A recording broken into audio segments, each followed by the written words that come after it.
তিনি খুব ভালো একটা কথা বলেছেন প্রফেসর ইউনূসের সামনে। উনি বলছেন মাঝ পথে মাঝি বদল করতে হয় না। এখন আমরা এই সরকারের সম্পর্কে আমাদের যত শঙ্কা, আমাদের যত আশঙ্কা বা আমাদের যে দ্বিধা তৈরি হয়েছে, কিন্তু সবশেষে আমরা সব দল বলছি যে আপনাকেই এটা সমাধান করে দিয়ে যেতে হবে। প্রফেসর ইউনূসের রাজনৈতিক প্রজ্ঞা নাই, কিন্তু তার একটা গ্রহণযোগ্যতা আছে বিশ্বব্যাপী এবং আমাদের দেশের মানুষের মধ্যে। এর কারণও কিছুটা মোহন ভাই ইঙ্গিত দিয়েছেন যে আমাদের দেশের মানুষ সংস্কার বা বিচার এগুলোর চাইতেও তারা কনসার্ন অ্যাবাউট দিয়ে আমাদের ডেইলি লাইফ, চাঁদাবাজি হচ্ছে কিনা, দুর্নীতি কমেছে কিনা, জীবনযাত্রা সহজ হয়েছে কিনা, দ্রব্যমূল্য কম কিনা, তারা এগুলো কম্পেয়ার করে। সামহাউ আমরা সোশ্যাল মিডিয়াতে যে ভয়েস দেখি, সেখানে একটা অধিকাংশ একটা ভয়েস আছে যারা মনে করে যে রাজনৈতিক সরকারের চাইতেও বর্তমান অবস্থায় আমরা কিছুটা বেটার আছি।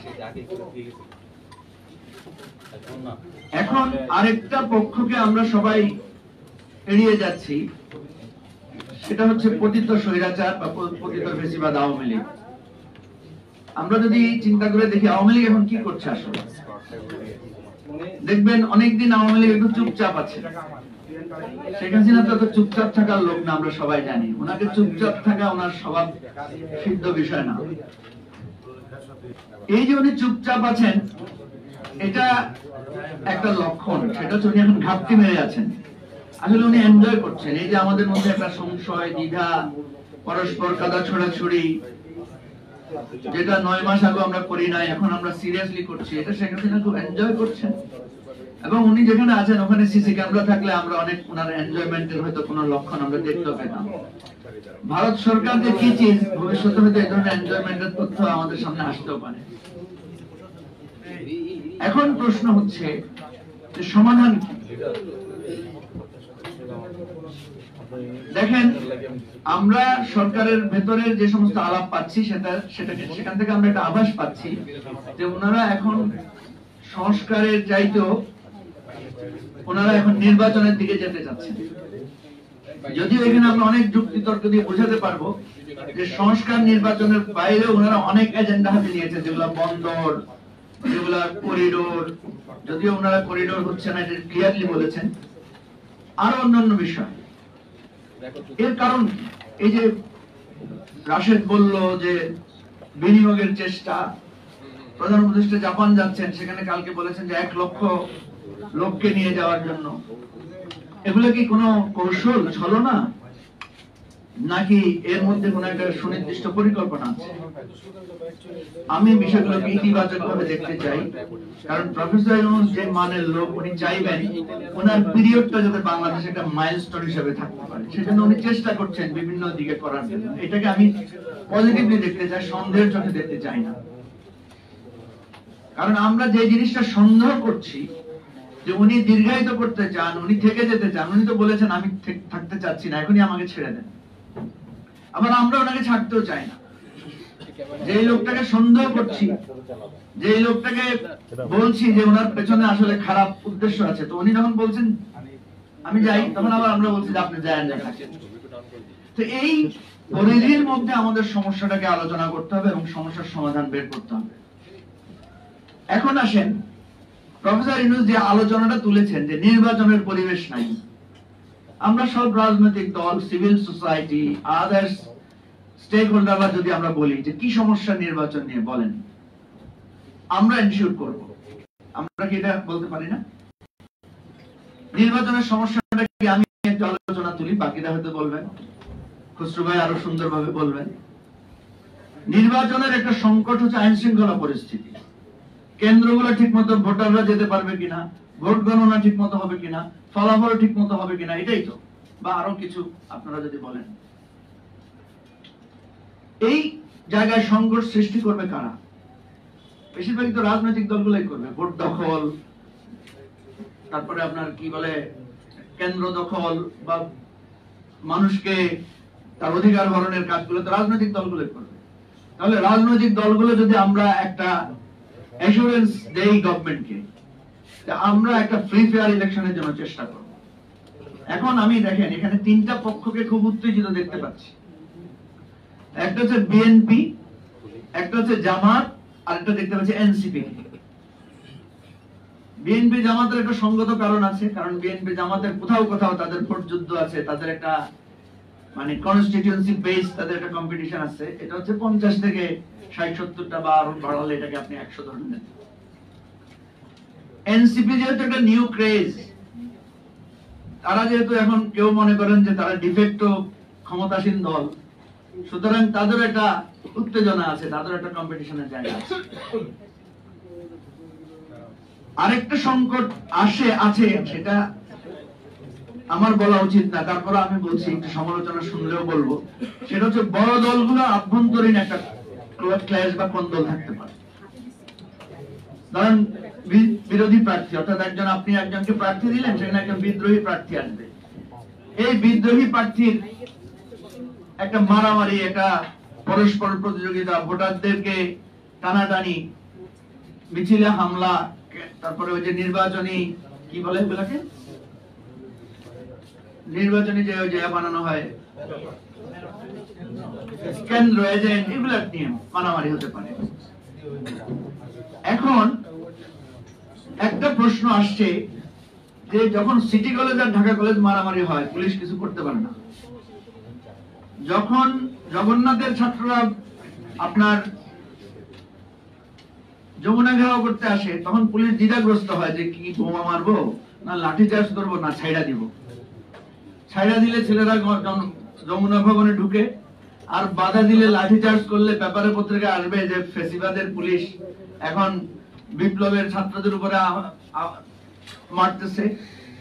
তো নির্বাচনের সময় পুলিশ কাকে লাঠি চার্জ করবে? ধরেন বিএনপি আর জামাতের মিছিল মুখোমুখি হইলো, জামাতরে মানলে ওরা বলবে যে আমরা তো এই গোপনে এই আন্দোলনের প্রধান শক্তি ছিলাম, আর বিএনপি কে মানলে বলবে যে আমাদের মানে 17 বছর 18 বছরের সংগ্রাম, আমাদেরকে এটাই প্রাপ্য ছিল।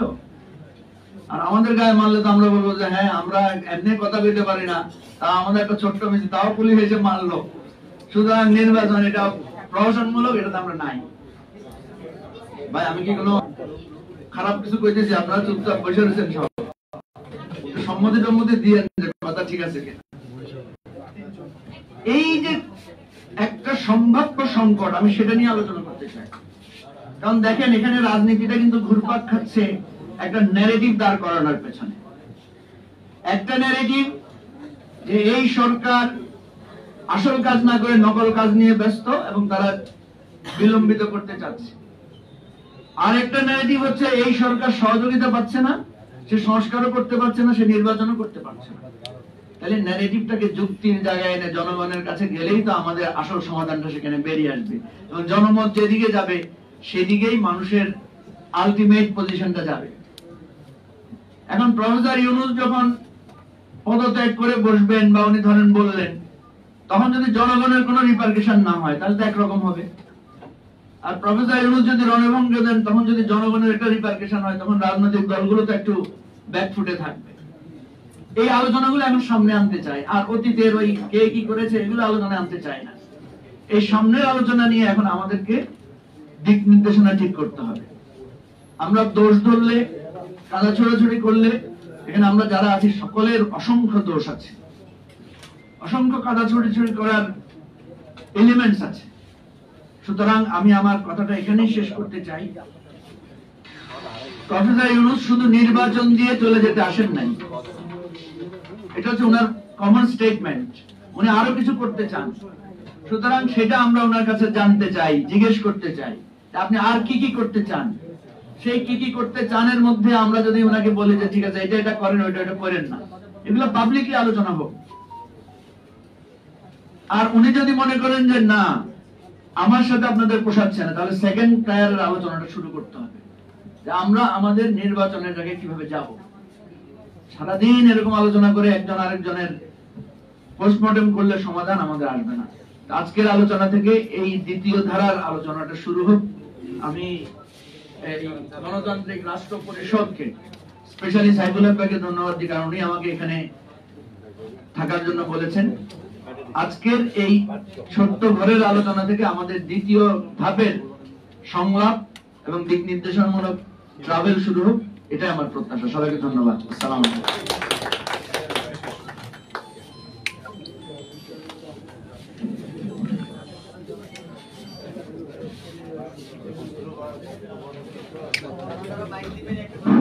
ধন্যবাদ।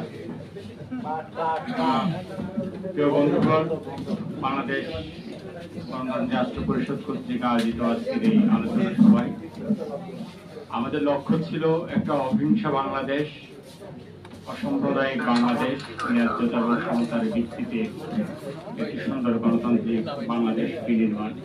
আমরা সেই লক্ষ্যে কাজ করছি। এখন আপনাদের বক্তব্য রাখছেন বাংলাদেশের কমিউনিস্ট পার্টির সাধারণ সম্পাদক জনাব জহির হোসেন এই ওনার মূল্যবান বক্তব্য রাখার জন্য অনুরোধ করছি।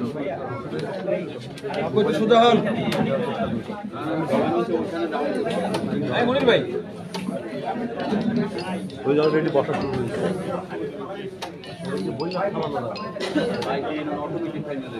মনির ভাই দিয়ে দেন। ভাইয়ের মাথার অনেক লম্বা,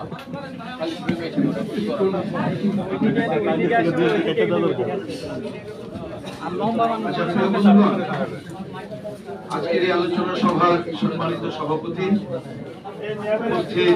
প্রধান অতিথি, বিশিষ্ট রাজনৈতিক দলের নেতৃবৃন্দ, প্রিয় নেতৃবৃন্দ এবং প্রিয় বোনেরা এবং ভাইয়েরা, আমি কথার শুরুতেই আপনাদের সকলকে আমাদের পক্ষ থেকে, আমাদের পার্টি বাংলাদেশের কমিউনিস্ট পার্টির পক্ষ থেকে শুভেচ্ছা, ধন্যবাদ এবং অভিনন্দন জানাচ্ছি আজকের এই সভায় আসার জন্য এবং আয়োজন করার জন্য। আমি সংশ্লিষ্ট বিষয় নিয়ে দু চারটি কথা এবং বর্তমান প্রেক্ষাপট নিয়ে খুবই সামান্য দু একটা কথা বলার চেষ্টা করব। প্রথমত গণতান্ত্রিক রাষ্ট্র পরিষদকে ধন্যবাদ জানাই যে তারা এ ধরনের আয়োজন করেছেন এবং শিরোনাম করেছেন অন্তর্বর্তীকালীন সরকারের 10 মাস গণতন্ত্র জাতীয় নিরাপত্তা।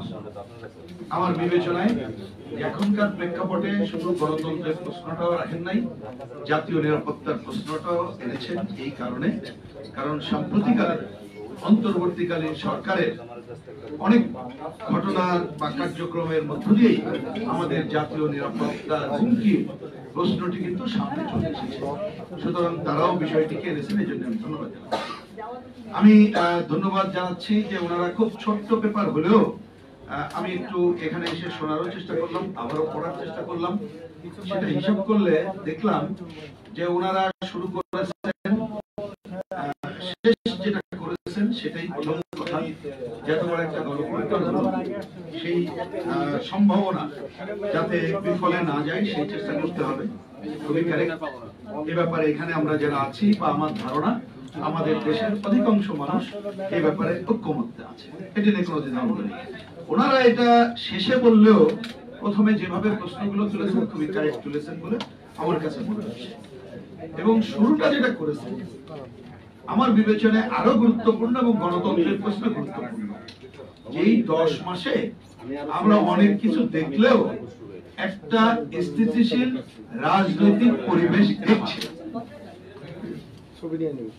এইটা ভাই কি আমরা একটা কর্তৃত্ববাদী স্বৈরাচারী ফ্যাসিস্ট সরকার অবসান করলাম এবং বিশেষ করে আমাদেরকে বা বামজোটকে না জিগায় ওনারা সরকার গঠন করলেও আমরা দ্বিমত করি নাই, আমরা সমর্থন দিয়েছি। তারপরও এত বড় সমর্থনের পরও 10 মাসে ওনারা একটা রাজনৈতিক স্থিতিশীলতা অর্জন করতে পারলেন না। সুতরাং এটা করেছেন। এইখানে আরো অনেক কথা আছে, ওইটা ধরে আলোচনা করলে অনেক সময় লাগবে, আমি আর যাচ্ছি না। এবার আসি আমার বিবেচনায় আমরা যে আলোচনাগুলো করছি বা শুনছি, সরি আমার এই জায়গায় যাওয়ার আগে আমি একটু ধন্যবাদ জানাতে চাই আমাদের মিডিয়ার ভাইদের। সেইটারও আমি কারণটা একটু বলি, কারণ অনেক সময় হয় কি ভাই, যখন আমরা কথা বলি আমরা অনেকদিন ধরে জানি, এখনো জানি প্রেস মিডিয়া তার জায়গা কম, অনেক সময় অল্প কিছু ছাপেন, তাতে করে ফ্র্যাকশনাল কথাবার্তা হয়, সবটা বোঝা যায় না। কিন্তু ইদানিং কালে অনেক কিছু, অনেক টেলিভিশন অন্যরা যখন পুরো বক্তব্যটা প্রচার করেন তাতে কিন্তু টোটালিটিতে যাদের ধৈর্য আছে তারা জিনিসটা বুঝতে পারেন। আমি এই কারণে ধন্যবাদ জানাই, কারণ আমাদের অনেক সংকট এবং অনেক প্রশ্ন সামনে না আসার অন্যতম প্রধান কারণ আমার মনে হয় ফ্র্যাকশনাল আলোচনা সামনে আসে। যেমন এখানে আলোচনা উঠছে যে একটা কি বলে যে একটা দলের অনেক কথা বলে কিন্তু মনে হচ্ছে একটা, কারণ এই খণ্ডিত আলোচনা সামনে আসলে কিন্তু ওইটা হয়। আপনারা অনেকে যারা এইটা করেন আমি বিশেষভাবে আপনাদেরকে ধন্যবাদ জানাচ্ছি, এবং আমি যেখানে আসতে চেয়েছিলাম সেখানে আমি অনেক দিকে ছড়াইতে চাই না আলোচনা, দুইটা দিকে এখানে আলোচনা এসেছে বলে এখানে একটু বলি। একটা হচ্ছে যে অন্তর্বর্তীকালীন সরকার, এখন আমার একটু আমাদের কথা বলতে হয়, না বললে এইটুকুই বলি, তারপরে আর এর দিকে আমি যাব না। 3রা জানুয়ারি সরোয়ার্দী উদ্যানে আমাদের পার্টির একটা সমাবেশ করলাম, সেখানে অনেক কথার মধ্যে 3টা কথা সামনে আসে। একটা বলেছিলাম যে এই অন্তর্বর্তীকালীন সরকারের অন্তরের কথা বুঝতে পারছি না। আমার মনে হয় আজকেও আমার এই 10 মাস পরে এসে বলতে হচ্ছে প্রকৃত অন্তরের কথা বুঝতে পারছি না। আর ওনার প্রতি 2টা বিনীত অনুরোধ করেছিলাম যে আপনি সংস্কারের নামে কি করতে চান দয়া করে জানান। আরেকটা বলেছিলাম যে নির্বাচনের ব্যাপারে কি করবেন সুনির্দিষ্টভাবে আপনি রোড ম্যাপের কথা বলেন। আমাদেরকে অনেকে বলেছিল বোধহয় একটু আর্লি বললেন, এখন যে আর্লি না, সব কাজের যদি একটা পরিকল্পনার স্বপ্ন থাকে তাহলে লেজে গভীরে হয়ে যায়। এটা আমাদের রাজনীতির ক্ষুদ্র অভিজ্ঞতা এবং একটা ছোট্ট পরিবারেরও ক্ষুদ্র অভিজ্ঞতা। ডক্টর ইউনূস সম্পর্কে এত এত কথা বলা, উনি এত বড় মানুষ, ওনার উপদেষ্টা পরিষদে কত বড় বড় মানুষ, তোরা এটা বোঝেন না? এই যে ভাই আবার একটু কথা বেড়ে গেল। আমি যখন গ্রামে যেয়ে বলি যে উনি বোঝেন না, পরে জনসভার পরে এসে বলে যে ভাই আপনি এটা ভুল কথা বললেন। কি ভুল বললাম ভাই, আমি কি মেলা ভুল বলছি? কয় যে না, উনি বোঝেন না, এটা ভুল বলছেন। উনি বোঝেন সবই, উনি বুঝেই কাজটা করেন। চুপ হয়ে দেখলাম, কারণ মানুষের ভাষাই তো শুনতে হয়, রাজনীতিতে শিখে আসছি। সুতরাং আমি এই 10 মাস পরে দেখি মানুষই ঠিক, তার মানে উনি যা যা করছেন বুঝেই করছেন। আমাদের এই যে ভাইরা বললেন 10 মাসে অনেক কিছু হয় নাই, এইখানে আসলো ব্ল্যাকমেইলের কথা, অন্য কথা আসলো, কিন্তু আমি এই আলোচনা তুলতে চাইছিলাম না। 10 মাসে পত্রিকায় দেখি নিজের প্রতিষ্ঠানের কর্মকূপ, নিজের প্রতিষ্ঠানের বিশ্ববিদ্যালয়ে নেওয়া, নিজের মামলা প্রত্যাহার করা, এইরকম নাকি 10টা কাজের তথ্য আছে। আমি অত ভাই পড়ার সময় কম পারি না, এটা যারা আপনারা জানেন সত্য মিথ্যা আপনারা বুঝে নিয়েন। তাহলে এইগুলো কি সচেতন প্রয়াস না? তা যদি সচেতন প্রয়াসের জায়গা, উনি শুরুতে কি কি সচেতন প্রচেষ্টা নেবেন, আমি উনি মানে ওনার টিমকে বলছি, তাহলে এই সংকট ঘনীভূত হতো না। জাস্ট 2-3টা কথা। প্রথম হচ্ছে অন্তর্বর্তী সরকারকে এখতিয়ার। ভাই আপনি তো শপথ দিয়েছেন সংবিধানের আওতায়, আপনি বলছেন কোর্ট নাকি আপনাকে রায় দিয়েছে, কাগজ তো আমাদের কাছে আছে, এটা নিয়ে যে যত কথা বলুন না, কাগজ ওদের দেখলাম আপনাকে রুটিন কাজ করার কথা বলা হয়েছে। আর খুবই স্বাভাবিক, ক্ষমতার উচ্চ জনগণ তার কাছে ক্ষমতা দেবেন। আর তার কাছে ক্ষমতা দেওয়া মানে কি? 18.5 কোটি মানুষের কাছে জায়গায় তো দেওয়া যাবে না। 18.5 কোটি মানুষের আমাদের কোন স্টেডিয়াম নেই, ডাকবেন সবাই আসবে, হাত তুলে আপনি ইয়েস নো বলে দেবেন, তাহলে তাদের প্রতিনিধি নির্বাচিত হবে, আপনি তাদের কাছে ক্ষমতা হস্তান্তর করবেন। যেটা বিগত দিনে শেখ হাসিনা করে নাই, শুধু না নির্বাচন ব্যবস্থাকে ধ্বংস করে দিয়েছে। তাহলে শুধু নির্বাচন আপনি করবেন তা আমরা চাই না, কখনোই বলি নাই। আমার বিবেচনা এখানে যারা আসছে কেউ বলি নাই। আমরা কি বলেছি? যে নির্বাচন ব্যবস্থা ধ্বংস হয়ে গেছে তার আমূল পরিবর্তন করে নির্বাচন করা। আমরা তো দেখছি তিনি সেটা না করে তিনি এমন এমন জায়গায় হাত দিলেন, আজকে 10 মাস পরে এসে এই যে অর্গানাইজেশন আমন্ত্রণ আমরা আসছি, তারাও বলছে জাতীয় নিরাপত্তার প্রশ্ন। আপনি করিডোর, বন্দর, সংস্কারের কথা বলছেন, আলোচনা হইল না। আপনি কি বলে জাতীয় রাজস্ব বোর্ড ভাগ করে দিলেন, সংস্কারের আলোচনা জানলাম না। আপনি উত্তাল সংকট তৈরি করলেন, সচিবালয় বন্ধ হয়ে যায়। এই দীর্ঘ গণতান্ত্রিক শাসনে মানুষ কথা বলতে পারে না। মানুষ কথা বলছে, এটা তো নেগেটিভ নেওয়ার কারণ নাই, কিন্তু আপনি কারোর কথা শুনবেন, কারোরটা শুনবেন না। কাউকে হুড়হুড় করে 17 তলায় ওঠার পরে অটো পাস দিয়ে দেবেন, আর গরমের দিনে কি বলে সুন্দর পানি ছিটায় তাকে ওয়েলকাম করবেন, আর শিক্ষকরা ছাত্ররা গেলে আপনি সাউন্ড গ্রেনেড মারবেন, আহত করবেন। এটা কি হলো রে ভাই? আপনি তো নিজেই সংকট তৈরি করছেন। আপনি দয়া করে শুরুতে যদি বলতেন যে আমি ভাই একটা ইন্টারিম সরকার, বৈষম্যহীনতার কথা আসছে, আমি একটা কমিশন করে দিচ্ছি, যে সেই কমিশন কার কার দাবিনামা কি আছে, তার ন্যায্যতা কি, আমি নির্বাচিত সরকারের হাতে ওই ফাইল তুলে দেবো। নির্বাচিত সরকার না করলে তার বিরুদ্ধে তোমরা আন্দোলন করো। শুরুতে তো সেইটা আপনি করলেন না, তাহলে এখন একজনেরটা মানবেন আর একজনেরটা মানবেন না, তাহলে এই সংকটের দায় কি আমরা নেব? অন্তত পক্ষে ভাই আমাদের দল ছোট হইতে পারি, নীতিনিষ্ঠ রাজনীতি করি, আমি তো এই দায় নেব না, অন্যরা কে নেবেন না নেবেন এটা বলেন, যা সত্য তাই বলতে হবে। তাহলে আপনি প্রথমে এখতিয়ারটা ঠিক না করে এমন এমন কাজ করছেন, সেটা সংকট। এখন এখতিয়ার নিয়ে কথা বললে কেউ কেউ বলে খালি কি গণ অভ্যুত্থানের স্বপ্নই ছিল? এখন ভাই বলি, গণ অভ্যুত্থানের স্বপ্ন এইখানে যারা আছে, আমির খসরু মাহমুদ চৌধুরী ভাই সিনিয়র পলিটিশিয়ান, ওনার দল অবয়বে অনেক বড়, ওনার একটা রাজনীতি আছে।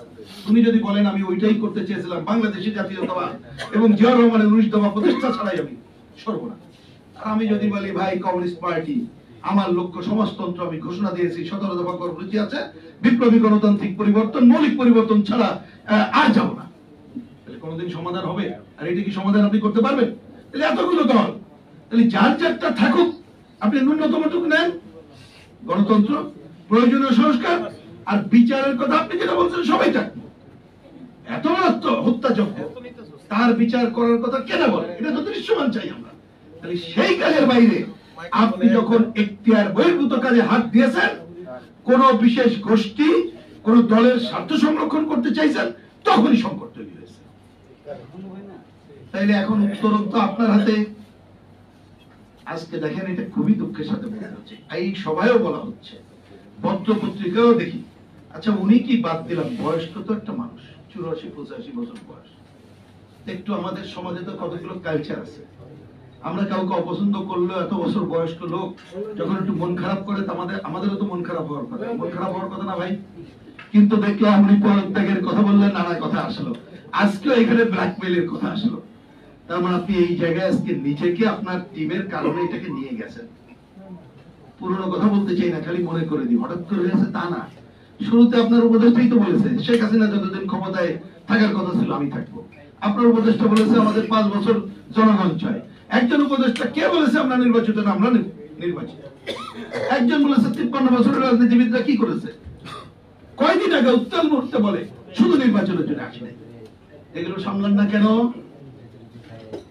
বিভিন্ন জায়গায় ঘটনা ঘটে, সচিবালয় সহ বিভিন্ন জায়গায়। আপনার সরকার নাই, স্বরাষ্ট্রমন্ত্রী নাই, পুলিশ নাই, আলোচনা করার মানুষ নাই। সেইটা না করে আমরা দেখি যাদের কোন রাষ্ট্রীয় মর্যাদা নেই তারা হুমকি দামকি দিচ্ছে। তার মানে আপনারা কি করতে চাইছেন? আরেকটা এনার্কি তৈরি করতে চান? আরেকটা নৈরাজ্য সৃষ্টি করতে চান? না, এটা গণ অভ্যুত্থানের চেতনা না। সুতরাং আমরা মনে করি এই এখতিয়ারটা ঠিক করেন, সমাধান হয়ে যাবে। আর ছোট্ট দুটি আর বক্তব্য, ঐক্যবদ্ধ কমিশন অনেক বলেছি, বেশি আমি বলি না কারণ সময়টা নেওয়া অনুচিত হবে। ঐক্যবদ্ধ কমিশনের নামে আজকেও যে আলোচনাগুলো এখানে ভাইরা করলেন, আমি তাদের সাথে একমত পোষণ করে বলি এবং ওনাদের মিটিং এ বলে এসেছে, এই জন্য রিপিট করছি। আপনারা ভাই দেখবেন, এটা ভালো নির্বাচনের জন্য কি চাই মানুষ? ভোটে দাঁড়ানো, ভোট দেওয়ার সমান অধিকার। আমি নির্ভয়ে ভোট দেব, নির্ভয়ে ভোট গোনা হবে, যারা জিতবে তাদের নাম প্রচার হবে, ক্ষমতা হস্তান্তর হবে। আপনি এখানে বলেন তো মিডিয়ার ভাইরা, এই যে এত ঐক্যমত্যের আলোচনা হচ্ছে, তার জন্য টাকার খেলা কিভাবে বন্ধ হবে, হয় কিভাবে বন্ধ হবে, পেশি শক্তি কিভাবে বন্ধ হবে, সাম্প্রদায়িক আঞ্চলিক প্রচারণা কিভাবে বন্ধ হবে, সরকারের ওটা কি বলে ম্যানিপুলেশন, প্রশাসনিক কারসাজি থাকবে না, এরকম কোন আলোচনা কি শুনেছেন? বহুল আলোচিত 166টা প্রশ্ন, তার মধ্যেও কিন্তু এইগুলো প্রধানত নাই। কিন্তু নির্বাচন ব্যবস্থা সংস্কারের বইতে কিছুটা আমরা ওনাদের কাছে প্রশ্ন করলাম, তা আপনারা ওই কথাগুলো আনলেন না কেন? তাহলে আনলে আমরা ঐক্যমত্য দেখতেন, বিএনপির মত কি, সাইফুল ভাইয়ের মত কি, আমাদের মত কি, এগুলো কিন্তু জানতে পারতেন, ইজি সলিউশন করা যেত।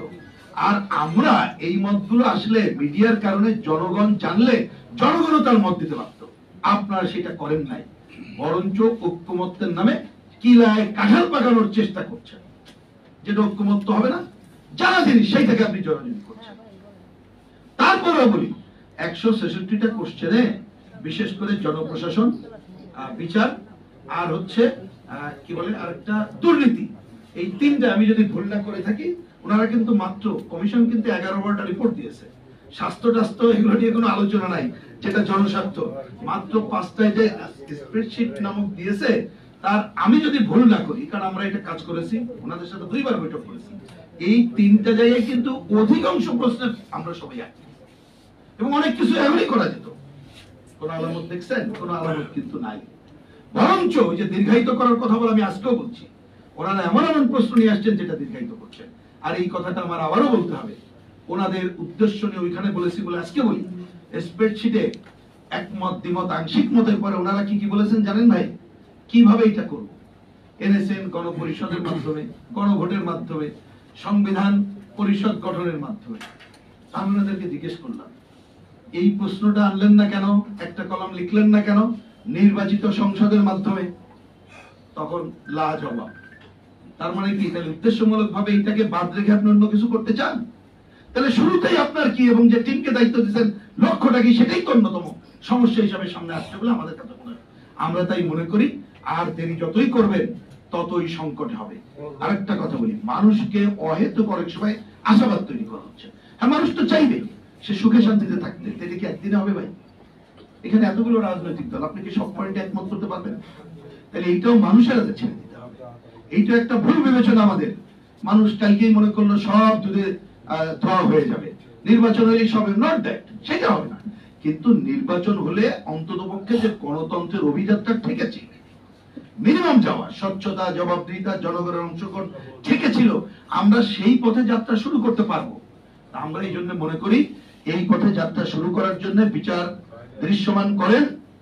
বিচার বলতে আমি বলছি হত্যাযজ্ঞের বিচার, এই যে 24 জুলাই আগস্টের হত্যাযজ্ঞের বিচার, একই সাথে যে কোনো গণহত্যার বিচার কোনোভাবেই যাতে বিঘ্নিত না হয়, 71-এর ঘাতকদের বিচার যেটা চলমান ছিল সেইটা যেন চলমান থাকে, ওইটা যেন প্রশ্নবিদ্ধ না হয়, কোন অজুহাতে ওইটা যাতে ওই যুদ্ধ অপরাধীরা কোনো মুক্তি না পায়, সেইটাও যদি খেয়াল না করেন তাহলে সরকার সম্পর্কে বিশেষ প্রশ্ন সামনে আসবে, আমাদের গণতন্ত্রের অভিযাত্রা ক্ষতিগ্রস্ত হবে, পরিষ্কার করে বললাম। দ্বিতীয়ত, সংস্কার সবটা আপনাদের দায়িত্ব না, নির্বাচন ভালো করার জন্য যা যা সংস্কার সেইটা করেন, আর অন্যান্য বিষয় ঐক্যমত্য করে আপনারা জনগণের সামনে তুলে ধরেন। আমি জনগণের কথা বলছি কেন, কারণ এখানে আরেকটা আলোচনা আসছে, এই সব দায়িত্ব খালি রাজনৈতিক দল না, আমাদের নাগরিক সমাজেরও। তখন নাগরিক সমাজ কথা বলতে পারবে। কেউ যদি দায়িত্ব পালন না করে, নাগরিক সমাজ তার বিরুদ্ধেই প্রতিশোধ নেবে। মানে আমি জনগণের কথা বলছি। এই কাজটাই প্রধান কাজ হিসাবে যদি আমরা সামনে আনতে পারি, তাহলে এখন সংকট উত্তরণ হবে, এবং কোন বিশেষ গোষ্ঠী বা ব্যক্তির প্রতি কোন ইলুশন থাকা উচিত না। তাহলে কিন্তু আমরা আবার হাসিনার ফাঁদে পা দেব। কারণ মনে আছে না, ভরসা রাখুন, এটা শিখাইছিল না, যে ভরসা রাখুন শিখাইছিল না? উন্নয়ন যদি চান, ক্ষমতার ধারাবাহিকতা রক্ষা করতে হবে। তার মানে 41 সাল পর্যন্ত, তাকেই দরকার। এখন তাহলে ভাই, এখন যদি শোনেন, তাহলে এটা কার সুরে সুর হইল? আমি ওই নাম উচ্চারণ করতে চাই না, মন খারাপ অনেকে করবেন, কিন্তু আমি না করি, ওই যে বললাম, গ্রামে যে যখন বক্তৃতা করবো আমি, আমারে বলবে ভুল কথা বলতেছেন, ওইটা হবে জনগণের ভাষা। কিন্তু আমরা সেটা চাই না, কারণ এটাই কিন্তু আমাদের ভাই খুব সত্যি কথা, বাস্তব কথা। দেখেন, এত শহীদ, এত হাজার হাজার আহত, অতীত দেখি নাই আমরা, আমি আন্দোলনের কথা বলছি, আর কোটি মানুষের যে বোন, যারা একটা শিশু, সে তার বয়স্ক বাবা মা মামাকে হাত ধরে যে এই সংগ্রামে অংশ নিয়েছিল, আজকে তার যে এই আশাহত যদি করেন, এইটা কিন্তু কেউ ক্ষমা করবে না। সেই জায়গায় যদি যেতে না হয়, আর এক মুহূর্ত দেরি না করে আপনি রাজনৈতিক দলগুলোকে আস্থায় নেন নাই, আমি আস্থায় নেওয়ার কথা বলি না, এমনকি উপদেষ্টা পরিষদের কেউ কেউ কোন গোষ্ঠীর স্বার্থ শুধু রক্ষা করছেন না, কোন কোন রাজনৈতিক দলে হাত দিচ্ছেন, তার প্রতিনিধি কে হবেন আপনারা ঠিক করে দিচ্ছেন। তার মানে আপনারও তথাকথিত যে রাজনীতি করতে চান, সেইটা আপনাদের দায়িত্ব না, এটা মনে রাখেন। যার যার রাজনীতি তাকে করতে দেন, আপনার যতটুকু এখতিয়ার সেইটুক করে দ্রুততম সময়ে নির্বাচনের সুনির্দিষ্ট তারিখ ঘোষণার কথা নির্বাচন কমিশনকে বলেন। গণপরিষদ, গণভোট, স্থানীয় নির্বাচন, এইগুলো আপাতত ভুলে যান, এটা আপনাদের দায়িত্ব না, নির্বাচিত সরকার এবং নির্বাচন কমিশন দেখবে। সংসদ নির্বাচন দেন দ্রুততম সময়, এই আহ্বান জানিয়ে এটা যদি করতে পারি, তাহলে গণতন্ত্রের পথে হাঁটতে পারবো, জাতীয় নিরাপত্তা রক্ষার দিকেও আমরা হাঁটতে পারবো বলে আমরা মনে করি। ধন্যবাদ সবাইকে।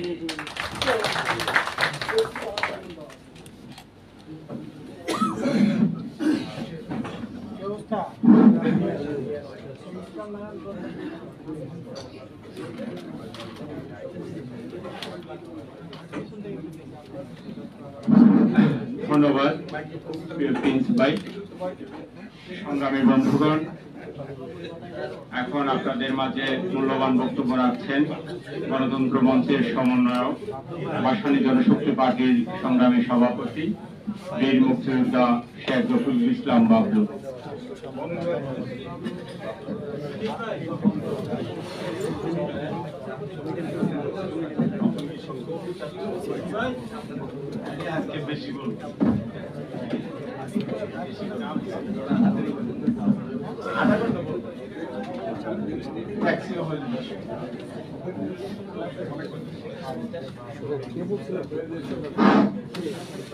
বিসমিল্লাহির রহমানির রহিম।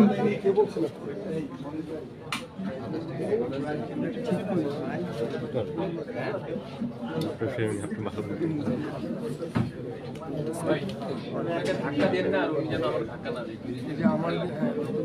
ক্যামেরা বারবার ছিল মাথাও না। গণতান্ত্রিক রাষ্ট্র পরিষদ কর্তৃক আয়োজিত আজকের এই সভা শ্রদ্ধেয় সভাপতি, মঞ্চ উপবিষ্ট প্রধান অতিথি, বিএনপির স্থায়ী কমিটির সদস্য,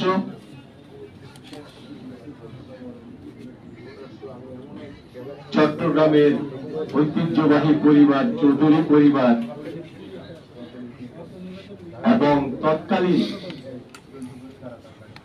মন্ত্রিসভার সদস্য নবী চৌধুরী সাহেবের সুযোগ্য সন্তান,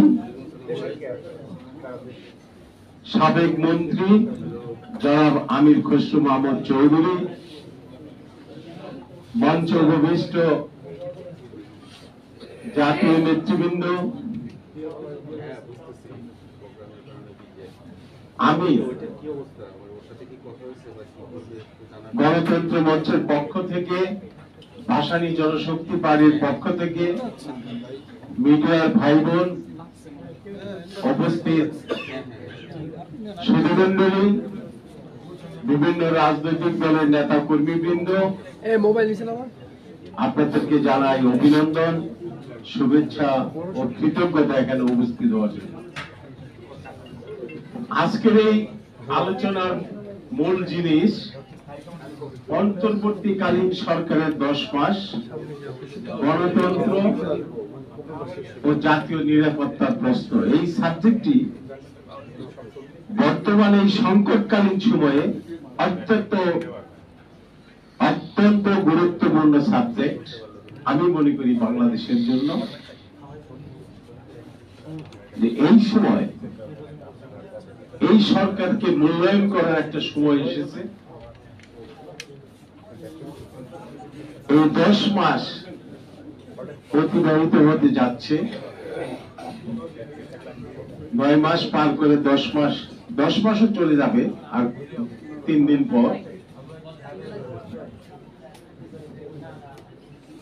এই সরকারের শুধু সমালোচনাই করব না, কিছু ভালো দিকও আমরা তুলে ধরার চেষ্টা করব। সমালোচনার দিক তো বহু, সেটা ভাষায় প্রকাশ করার মতো না। তারপরেও কিছু ভালো দিক আছে, সেটাও আমরা তুলে ধরার চেষ্টা করব একজন রাজনৈতিক কর্মী হিসাবে। আমি ভালো দিকটা আগে বলতে চাই। অর্থনীতির ক্ষেত্রে এই সরকার গত 10 মাসে একটি ভঙ্গুর অর্থনৈতিক অবস্থার ভিতর দিয়ে যাত্রা শুরু করার পরেও বৈদেশিক রিজার্ভ $30 বিলিয়ন উন্নীত হয়েছে, যেটা এই খুনি হাসিনার সরকারের সময় বিদায় নেওয়ার আগে $9 বিলিয়ন এসে ঠেকেছিল। এবং ক্লিয়ারিং হাউসের মেম্বার থাকবে কি থাকবে না মেম্বারশিপ, সেটা নিয়েও প্রশ্ন উঠে যাচ্ছিল বাংলাদেশকে নিয়ে। সেই জায়গা থেকে আজকে বৈদেশিক রিজার্ভ $30 বিলিয়ন কাছে চলে এসেছে এবং তারা বাংলাদেশ ব্যাংক সেটা ঘোষণাও দিয়েছে। আমি এটা ছাড়া, এই প্রাপ্তিটুকু ছাড়া গত 10 মাসে কোনো অর্জন এই সরকারের আমি দেখছি না। সর্বত্র হতাশা, গুঞ্জন, সংকটের মধ্য দিয়ে দেশটাকে তারা একের পর এক সমন্বয়হীনতার মধ্যে এই দেশটি অতিবাহিত হচ্ছে। গত একদিন আগে আমরা যমুনায় ওনার বাসভবনে গিয়েছিলাম।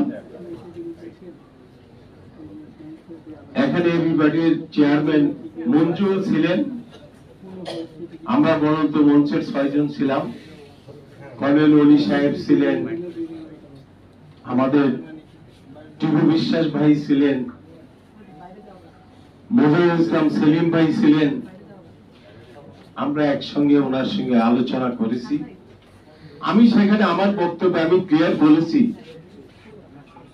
যে আপনাকে সমন্বয় করে অতি দ্রুত একটি সুষ্ঠু নির্বাচনের ব্যবস্থা করতে হবে। আমি খুব সংক্ষিপ্ত বক্তব্য রেখেছি। সাইফুল ভাই 6 মিনিট বক্তৃতা করেছে, আমি সেটা 2 মিনিট 3 মিনিটের মধ্যে শেষ করেছি। মঞ্জু লম্বা বক্তৃতা করেছেন, সময় পেয়েছিলেন, চেষ্টা করছে।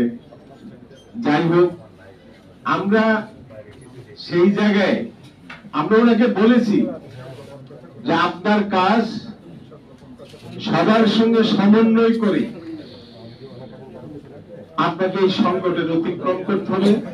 আপনি পদত্যাগ করবেন, সেই পদত্যাগের এই যে গুঞ্জন, এই গুঞ্জন থেকে দেশকে বের করে আনতে হবে।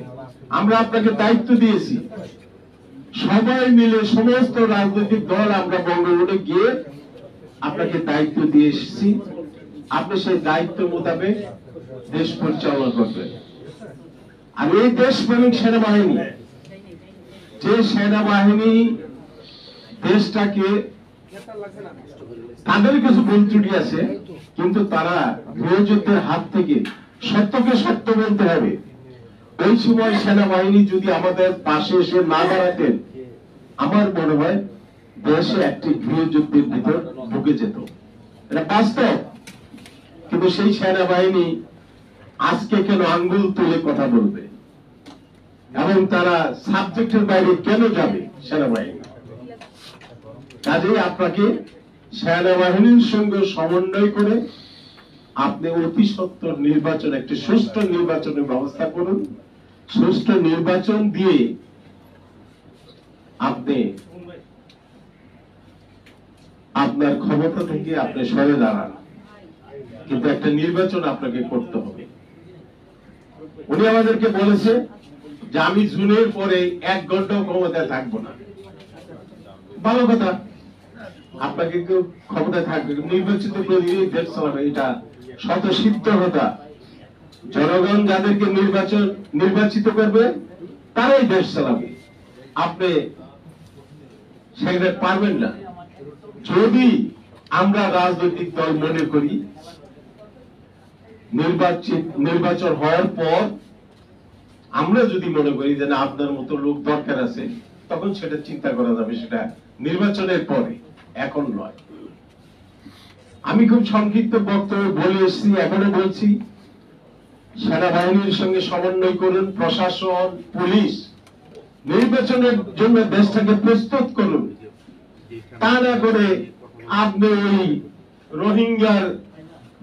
রোহিঙ্গা সংকটের যে ওই আফগান আর্মির জন্য আপনি রাস্তা করে করিডোর দিবেন, চট্টগ্রাম বন্দরকে আপনি বিদেশি ম্যানেজমেন্টের কাছে তুলে দিবেন, এটা বাংলাদেশের মানুষ মানবে না এবং এটা আপনার কাজ না। এখানে খসরু ভাই বসে আছেন, ওনাকে খুশি করার জন্য বলবো না চট্টগ্রাম বন্দর আমাদেরকে দেন না, আমরা ম্যানেজ করে দেই কত সুন্দরভাবে। গত 30 বছর চট্টগ্রাম বন্দর আমি নিজে জানি, একটা কোম্পানি সাইফরটেক এবং ওই আজমল রাশির খুনি হাসিনার দোষর লুটপাট করে 30 বছর খেয়েছে। যখন অন্যরা ক্ষমতা ছিল তখন লুটপাট করেছে, লুটপাট করে খেয়েছে। এখন আপনারা বলতেছেন যে এটাকে বিদেশের হাতে তুলে দিতে হবে। এইটা আপনার কাজ না, করিডোর দেওয়া আপনার কাজ না, এই কাজটা হলো নির্বাচিত সরকারের। আপনি কেন এই কাজের মধ্যে যাবেন? এই কথা বলে সেনাবাহিনীর সঙ্গে আপনার বিতর্ক সৃষ্টি হয়েছে। এই জায়গায় আমরা গণতন্ত্র মঞ্চ সুস্পষ্টভাবে আমাদের বক্তব্য আমরা সামনে নিয়ে এসেছি।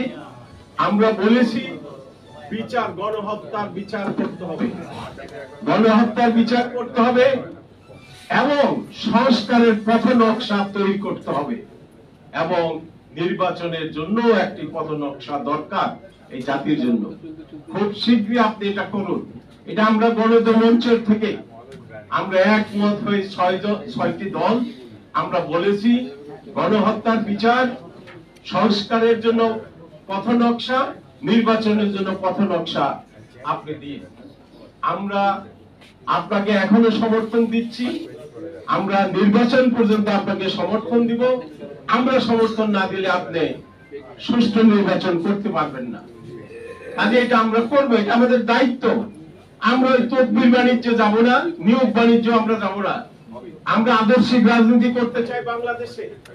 আপনি এই যে যারা আমাদের আন্দোলনের ধারাবাহিকতায় আমরা যারা রাজপথে লড়াই সংগ্রাম করেছি, তাদের সঙ্গে যে ছাত্র জনতা এসে আমাদের আন্দোলনকে আরো বেগবান করে ত্বরান্বিত করে হাসিনার পতন ঘটিয়েছে, তাদেরকে আপনারা কি করলেন? এই নিয়োগ বাণিজ্য, তদবির বাণিজ্য দিয়ে এই ছেলেগুলোকে ধ্বংস করেছেন আপনারা। আমাদেরও কিছু রাজনৈতিক দল এই তদবির বাণিজ্যে, নিয়োগ বাণিজ্যে নেমে নিজেরা ধ্বংস হয়ে যাচ্ছে। এটা কোনো রাজনীতি না। আমি যদি জনগণের কাজ করতে আসি, জনগণ আমাকে দেখবে। আমাকে অবৈধভাবে পয়সা অর্জন করতে কেন হবে? এই পয়সা দিয়ে আমি রাজনীতি কেন করব? এটা আমাদের নিজের বিবেক থেকে, রাজনৈতিক দলের আদর্শ থেকে আমাকে সেটা চিন্তা করতে হবে। উনি ছেলেগুলোকে, এই ছেলেগুলোকে ধ্বংস করে দিলেন। তাদেরকে নিয়োগ বাণিজ্য, তদবির বাণিজ্যে নামিয়ে টোটালি একটা তরুণ তাজা প্রাণ রাজনীতিতে এসেছিল, তারা ধ্বংস হয়ে গেল। বন্ধুগণ, আমি দীর্ঘায়িত করব না। বারবার বলছি, আমার কাছে নোটিশ আসতেছে সংক্ষিপ্ত করার জন্য। আপনারা, আমরা ডক্টর ইউনূস সাহেবের প্রতি সমর্থন আছে। নির্বাচন পর্যন্ত আমরা তাকে সমর্থন দিব। আপনি একটি সুষ্ঠু নির্বাচন দেন, সুষ্ঠু নির্বাচন দিয়ে সবার সঙ্গে সমন্বয় করতে হবে। সমন্বয় করে সুষ্ঠু নির্বাচন দিয়ে আপনি বিদায় নিন। আপনারাও ভালো থাকবেন, আমরাও ভালো থাকবো, এই দেশের মানুষ ভালো থাকবে। ধন্যবাদ। আসসালামু আলাইকুম। ধন্যবাদ সংগ্রামী বন্ধুগণ, বাংলাদেশ ছাত্র গণতান্ত্রিক রাষ্ট্র পরিষদ কর্তৃক আয়োজিত আজকের এই আলোচনা সভায় আমরা গত 1.5 বছর ধরে চেষ্টা করছি একটি অসাম্প্রদায়িক বাংলাদেশ, সাম্যের বাংলাদেশ, অহিংস এবং ন্যায্যতার ভিত্তিতে একটি বাংলাদেশ বিনির্মাণের। এই লক্ষ্যে আমরা কাজ করছি। আগামীতে আপনাদের অকুণ্ঠ ভালোবাসা, সমর্থন আমাদের সাথে থাকবে, আমরা এই আশা করছি। প্রিয় বন্ধুগণ, এখন আপনাদের সামনে মূল্যবান বক্তব্য রাখছেন সাম্রাজ্যবাদ, আধিপত্যবাদের বিরুদ্ধে যিনি দীর্ঘদিন বাংলাদেশের রাজনীতিতে লড়াই সংগ্রাম জারি রেখেছেন, বিপ্লব প্রিয়াসী রাজনীতিবিদ, বাংলাদেশের বিপ্লবী ওয়ার্কার্স পার্টি কেন্দ্রীয় কমিটির সংগ্রামী সাধারণ সম্পাদক জনতা সাইফুল হক। জনতা সাইফুল হককে ওনার মূল্যবান বক্তব্য রাখার জন্য অনুরোধ করছি।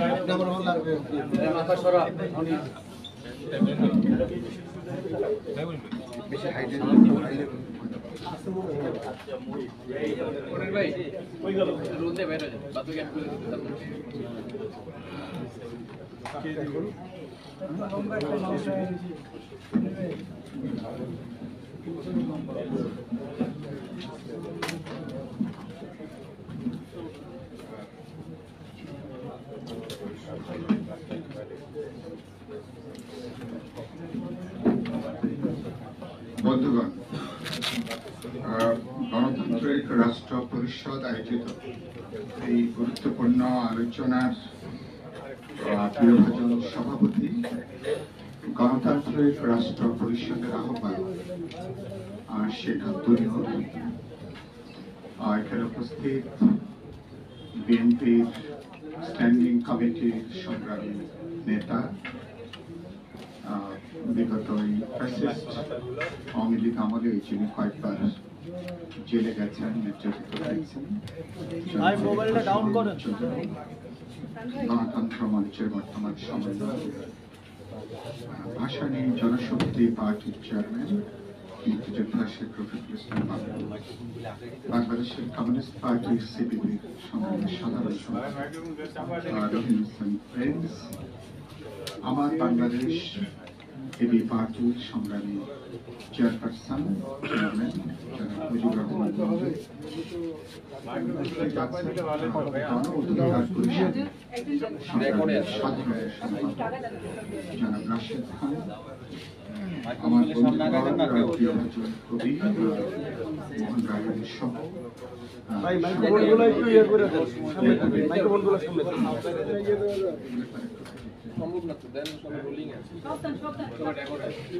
সবগুলো আগাই দেন না ভাই।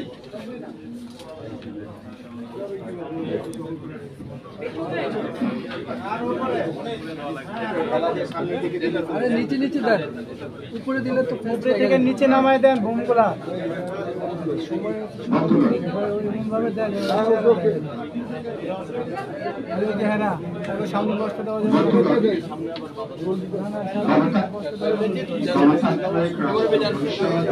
আপনাদের যারা সামনে বসতে সময় আসেন ভাই, সময় টিভি তোমরা সামনে দেন, সময় টিভি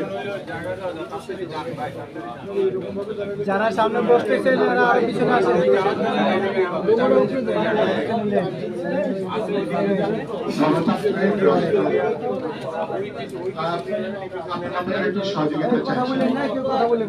গণতান্ত্রিক রাষ্ট্র পরিষদ যারা বসেন আরো পিছনে আসেন, সরকারের অভ্যুত্থানের পরে আমাদের কিছু বন্ধুরা মিলে, যারা রাজনীতির মানুষ কিন্তু সরাসরি অনেকেই মাঠের রাজনীতিতে সক্রিয় থাকতে পারছেন না, তারা রাষ্ট্র নিয়ে চিন্তা করেন, দেশ নিয়ে চিন্তা করেন, দেশের গণতান্ত্রিক উত্তরণ নিয়ে চিন্তা করেন, তারা পলিসি লেভেলে কাজ করতে চান, নীতি নির্ধারণী পর্যায়ে কাজ করতে চান, এবং তারা একটা বিকল্প ভাবনা ১বিংশ শতাব্দীর উপযোগী কিভাবে একটা রাষ্ট্র সমাজ সংবিধান হতে পারে, এই কাজে প্রণোদনা থেকে গণতান্ত্রিক রাষ্ট্র পরিষদ গঠিত হয়েছে। আমি তাদের উদ্যোগের জন্য তাদেরকে ধন্যবাদ জানাই এবং আমি আশা করব আগামী আমাদের দেশের একটা গুরুত্বপূর্ণ ক্রান্তিকালে তারা যে কাজটা শুরু করবে, তারা যেটা শুরু করেছেন, ভবিষ্যতে গণতান্ত্রিক রাষ্ট্র পরিষদ আমাদের গণতান্ত্রিক রাষ্ট্র নির্মাণের যে রাজনৈতিক প্রকল্প, সেখানে চিন্তার দিক থেকে, নীতির দিক থেকে, ভাবনার দিক থেকে তারা একটা গুরুত্বপূর্ণ ভূমিকা পালন করবেন। তাদেরকে শুভেচ্ছা এবং অভিনন্দন। কবি মোহন রায় এখানে বললেন না যে, পরে দেখলাম আমাদের ভাই মঞ্জুও বললেন যে 10 মাস 10 দিনে তো একজন নারী একজন সন্তান প্রসব করে। এটা নিয়ে একটা বিখ্যাত একটা গল্প আছে, কিছুটা সত্য। পৃথিবীর তিনি পরবর্তীকালে একজন বিখ্যাত বক্তা হয়েছেন। লন্ডনে তিনি একটা বক্তৃতায় মঞ্চে দাঁড়িয়ে তিনি প্রথম বললেন, আই কনসিভ, মানে আমি ধারণ করি, আমি বলতে যাচ্ছি এরকম আর কি। এরকম আই কনসিভ বলার পরে তিনি আর দ্বিতীয় শব্দ বলতে পারছেন না, আবারও বললেন আই কনসিভ, মুখ থেকে দ্বিতীয় বা তৃতীয় শব্দ আর বের হচ্ছেন না। এরকম 4বার 5বার বলার পরে যারা শ্রোতা, যারা অডিয়েন্স, তারা প্রচন্ড বিরক্ত হয়ে গেল। কি এমন বক্তা হাজির হলো, বারবার আই কনসিভ বলে তিনি বাক্যটা পর্যন্ত তিনি একটা বাক্য বলতে পারলেন না। এক নারী, তিনি চিৎকার করে দাঁড়িয়ে বললেন, আপনি 4বার 5বার কনসিভ করার পরেও একটা বাক্য প্রসব করতে পারবেন না, আর আমি একবার কনসিভ করলে 10 মাসে আমি একটা বাচ্চা আমি প্রসব করি। তো এই সরকার ইতিমধ্যে 10 মাস পার হয়েছে। ওনারা 10 মাস আগে ওনারা কনসিভ করার পরে ওনারা 10 মাস আগে কনসিভ করেছেন। তিনটা গুরুত্বপূর্ণ হয়তো আমরা বাচ্চা প্রসব করব। একটা হচ্ছে বিচারের কাজটাকে আমরা দৃশ্যমান করব, গণহত্যার যে বিচার, মানুষ যে সংস্কারের জন্য তাকিয়ে আছে, যেটা আমরা অনেক আগে থেকে বলে আসছি, বিশ্বাসযোগ্য সুনির্দিষ্ট পদক্ষেপ আমরা গ্রহণ করব। আর একটা হচ্ছে 16 বছর যে অবাধ নিরপেক্ষ বিশ্বাসযোগ্য নির্বাচনের জন্য মানুষ অপেক্ষা করছে, সেই নির্বাচনটা ওনারা দায়িত্ব নিয়ে সম্পন্ন করবেন এবং বাংলাদেশ একটা নিয়মতান্ত্রিক পথে যেন ভবিষ্যতে সরকার পরিবর্তনের সুযোগটা নিশ্চিত হয়, এরকম একটা গণতান্ত্রিক পথে সূচনা করবেন। কিন্তু প্রায় 10 মাস পরে ওনারা কি প্রসব করলেন এটা নিয়ে হয়তো গবেষণা করা যাবে, প্রশ্ন করা যাবে। আর কিন্তু কি প্রসব করলেন, আমরা যেখানে বসে আছি সচিবালয়, এখনো 10 মাস পরে উত্তাল একটা পরিস্থিতি, যেটা অনাকাঙ্ক্ষিত একটা। ওনারা সমস্ত জায়গাতে ওনারা হাত দেবার কথা ওনাদেরকে কে বলেছে? ওনাদেরকে ওনারা প্রায় প্রতিটা ক্ষেত্রে ওনারা হাত দিচ্ছেন, এমন জায়গায় হাত দিচ্ছেন যেগুলো সম্পর্কে ওনাদের ধারণা নেই। রাষ্ট্র কিভাবে, একটা আধুনিক রাষ্ট্র কিভাবে চলে, বাংলাদেশ রাষ্ট্র গত 53-54 বছরে কিভাবে গড়ে উঠেছে, এই রাষ্ট্রের সদর রাস্তা, তার অলিগলি, তার কানাঘুপচি, কিভাবে রাষ্ট্র ফাংশন করে, এটাকে না জেনে ছোট অবুঝ বাচ্চা যেভাবে দেখলে সবকিছু খেতে চায়, অবুঝ বাচ্চারা সবকিছু হাতে দেয়, অনেকটা মনে ফেলছে ওনারা সদিচ্ছা মতো নিশ্চয়ই ঘাটতি নেই, কিন্তু অভিজ্ঞতা, দূরদর্শিতা, প্রজ্ঞার কারণের জন্য যা দেখছেন মনে হচ্ছে এখানে ওনাদের হাত দেওয়া দরকার, মনে হচ্ছে এটাকে ওনাদের অ্যাড্রেস করা দরকার, মনে হচ্ছে এখানে ওনাদের পরিবর্তন করা দরকার। এটাকে বন্ধ করা দরকার, এটাকে বন্ধ করা দরকার। সমস্ত কিছুকে, বাংলাদেশটাকে ওনারা সবকিছু করবেন এবং যে উপদেষ্টা, যিনি প্রেস উপদেষ্টা বলেছিলেন ওনাদের সবকিছু করেন নাকি ম্যান্ডেট আছে, মেহরবানি করে সবকিছু করার ম্যান্ডেট বাংলাদেশের মানুষ আপনাদেরকে দেয়। এখানকার রাজনৈতিক দলগুলো আমরা আপনাদেরকে দেই। আপনারা উচ্চ আদালতের রেফারেন্সে যেভাবে সরকার গঠিত হয়েছে, সরকার কিভাবে চলবে, 5 তারিখে বঙ্গভবনে ক্যান্টনমেন্টে আলোচনা করে আমরা মোডালিটিস ঠিক করে দিয়েছিলাম। 8 তারিখে সরকার তারা শপথ নিয়েছে, তারা দৈনন্দিন কাজগুলোকে তারা সম্পন্ন করবেন, রুটিন ওয়ার্ক করবেন। আর কি করবেন? যেগুলোর ব্যাপারে আমাদের মধ্যে বোঝাপড়া আছে, আন্দোলনকারী জনগণ, ছাত্র, তরুণ বা রাজনৈতিক দলগুলো, বিচারের ব্যাপারে, সংস্কারের ব্যাপারে এবং নির্বাচনের ব্যাপারে ফেয়ার এনাফ, এইটুকুর মধ্যে আপনারা থাকবেন। আর দৈনন্দিন কাজ চালাতে গেলে অর্থনীতি, সমাজ, যেগুলো নীতি নির্ধারণের কোনো প্রশ্ন না। কিন্তু বেশিরভাগ সময় ওনারা হলুদ লাইন পেরিয়ে ওনারা রেড জোন ওনারা কিন্তু পার হয়ে যাচ্ছেন। ওনারা হলুদ লাইন পার হয়ে রেড জোন ওনারা কিন্তু অতিক্রম করছেন। সেই জন্য অনেক সময় ওনারা বিপদে পড়ছেন, বিতর্কিত হচ্ছেন, ওনাদেরকে নিয়ে প্রশ্ন উঠছে, ওনাদের উদ্দেশ্য নিয়ে প্রশ্ন উঠছে। সেজন্য সরকারকে বলতে চাই, মেহরবানি করে নিজেদের একটি একটা সম্পর্কে যদি বুদ্ধিমান মানুষরা যদি না বোঝে, তাদেরকে কিভাবে বোঝানো যাবে। আরেকটা বলার আমরা চেষ্টা করেছিলাম, আপনারা হয়তো স্ব প্রতিষ্ঠানের যোগ্য মানুষ ছিলেন, কিন্তু একটা রাষ্ট্র চালানোর জন্য যে জিনিসগুলো দরকার, এটা রাজনৈতিক দলের কাজ, নেতৃত্বের কাজ। কত দ্রুত প্রয়োজনীয় কাজগুলো সম্পন্ন করে সেখানে যেতে পারেন, সেটাই আপনাদের প্রধান বিবেচনা প্রশ্নটা হবে। গত 24 ঘন্টায় গুরুত্বপূর্ণ আলোচনার বিষয় ওবায়দুল কাদেরের গত 6 মিনিটে একটা ভিডিও আর সেখানে প্রচার করা হয়েছে। তিনি 5-7 ঘন্টা কিভাবে তিনি বাথরুমে লুকিয়েছিলেন সেটা তিনি খোলামেলা বলেছেন, এবং 3 মাস তিনি অপেক্ষা করেছিলেন যে বাংলাদেশে এখানে গার্মেন্টস থেকে শুরু করে বিভিন্ন ক্ষেত্রে জেনুইন যে আন্দোলনগুলো চলছে, এই আন্দোলনগুলোর কোনোটাই ওনারা এগুলোর উপরে ভর করে কোনো না কোনো ভাবে এখানে একটা আমাদের ফিরে আসার কোনো জায়গাটা তৈরি করা যায় কিনা পরিষ্কার করে বলেননি, কিন্তু ইঙ্গিতটা হচ্ছে এরকম। এবং 3 মাস পরে চেষ্টা করেছেন দেশে থেকেই ওনারা আমাদের অভ্যুত্থানের বিপরীতে, বিপ্লবের পেছনে যেমন প্রতি বিপ্লব হাঁটে, অভ্যুত্থানের পেছনে যে প্রতি অভ্যুত্থান হাঁটে, এরকম জায়গাটা করতে পারেন কিনা। এরপরে উনি দেশত্যাগ করেছেন, পালিয়ে গেছেন, তারপরে সেটা তারপরে এখনো পর্যন্ত, এবং গতকাল সাংবাদিকের প্রশ্নের উত্তরে এখনো ন্যূনতম কোনো আত্মসমালোচনা নাই, কোনো আত্মোপলব্ধি নাই, কোনো ক্ষমা প্রার্থনা নাই, এবং ন্যূনতম কোনো অনুশোচনা বোধ এবং চুল পরিমাণ এখনো পর্যন্ত নাই। তার মানে চোরানাশনে ধর্মের কাহিনী, এত বড় ঘটনা, এত বড় গণহত্যার পরেও, এত অপরাধের পরেও এখন তার মানে নানা চেহারায় তারা যে ফেরার চেষ্টা করছে এবং করবে, এটাকে হিসাবের মধ্যে এটাকে নেওয়া দরকার। এবং যখন আমাদের মধ্যে দরকার ছিল এরকম একটা পরিস্থিতিতে আরো বেশি ঐক্যের জায়গাটি, তখন আমরা অন্তর্বর্তী সরকারের একের পর এক ভূমিকা আমাদের মধ্যে বিভক্তি বিভাজন তৈরি করছে। রাজনৈতিক দলগুলোর এখন যে অনাকাঙ্ক্ষিত যে বিভক্তি বিভাজন, তার জন্য অনেকখানি বর্তমান অন্তর্বর্তী সরকার দায়ী। আমি কথাটা স্পষ্ট করে কথাটা উল্লেখ করতে চাই।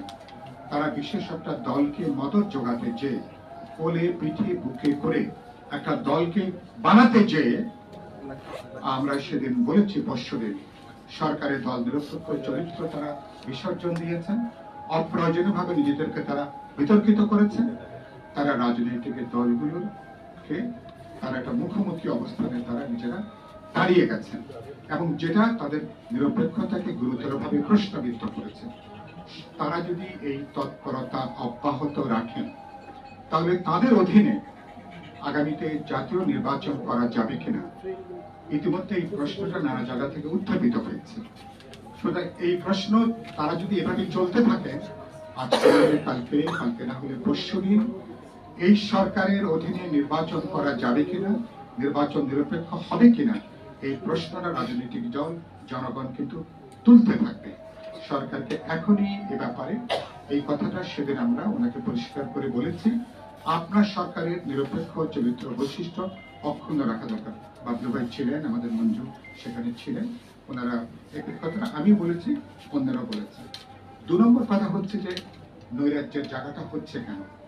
একদিকে মানুষ দেখছে সরকার দুর্বল, আরেকদিকে মানুষ এখন দেখছে সরকার অকার্যকারী। কোন মানুষ যখন মনে করে কেউ দুর্বল এবং অকার্যকর, তার ন্যূনতম কোনো একটা ইফেক্টিভনেস নাই, তখন একটা আধা নৈরাজ্যের পরিস্থিতি তখন তৈরি হয়। এবং সরকার একসাথে সব জায়গায় হাত দিতে যে তারা গোটা দেশটাকে এখন একটা অচল অবস্থার দিকে তারা নিয়ে গেছে। ঢাকাতে তো সরকার চলছে না, ঢাকা শহর এখন চলছে না, এমনিতে বাসযোগ্য নাই। ঢাকা শহরে প্রতিদিন লক্ষ লক্ষ শ্রমঘণ্টা নষ্ট হচ্ছে। তার মানে সরকার সচিবালয়, যেখানে সরকারের প্রাণ কেন্দ্র, সেই সচিবালয়কে নিজেরাই এনবিআর এর আন্দোলন চলছে, বিদ্যুতে যারা কর্মচারীরা তারা অবস্থানে তারা সেখানে আন্দোলন করছেন। সচিবালয় রাষ্ট্র বা সরকারের প্রধান যেখানে প্রাণ ভমরা থাকে, যেখানে প্রধান যে কাজগুলো চলে, সেটা যে উত্তাল, এটা কি স্বাভাবিক অবস্থা বলা যাবে? 10 মাস পরে এই দায় দায়িত্ব তো এখন রাজনৈতিক দলগুলো তো গ্রহণ করবে না। আমরা সেদিন স্পষ্ট করে বলেছি, আজকেও বলতে চাই, আপনারা যে পরিমাণ সমর্থন পেয়েছেন ছাত্র জনতা রাজনৈতিক দলগুলো থেকে গত 53-54 বছরে আর কোন সরকার জনগণের এরকম বিপুল সমর্থন পায়নি। সমর্থনের তাৎপর্যটা আপনারা বুঝতে পারেন, সমর্থনের যে তাৎপর্য কার্যকারিতা এটা বুঝতে পারেননি, এই সমর্থনটাকে আপনারা কাজে লাগাতে পারেন নাই। আমার মনে হয়েছে আজকে কথাটা বলতে চাই, সমর্থনটাকে তারা কিছুটা দুর্বলতা হিসাবেও তারা হয়তো বিবেচনা করে থাকতে পারে, যে রাজনৈতিক দলগুলো তো অন্য কিছু করেন নাই, আমাদেরকে সমর্থন দেওয়া ছাড়া না। আমি ইতিমধ্যে বহু জায়গায় বলেছি, আপনারাও নিশ্চয়ই এখানে ব্যক্তিবৃন্দরা বলেছেন, রাজনৈতিক দলের এই সমর্থনটা শর্তহীন কোন সমর্থন।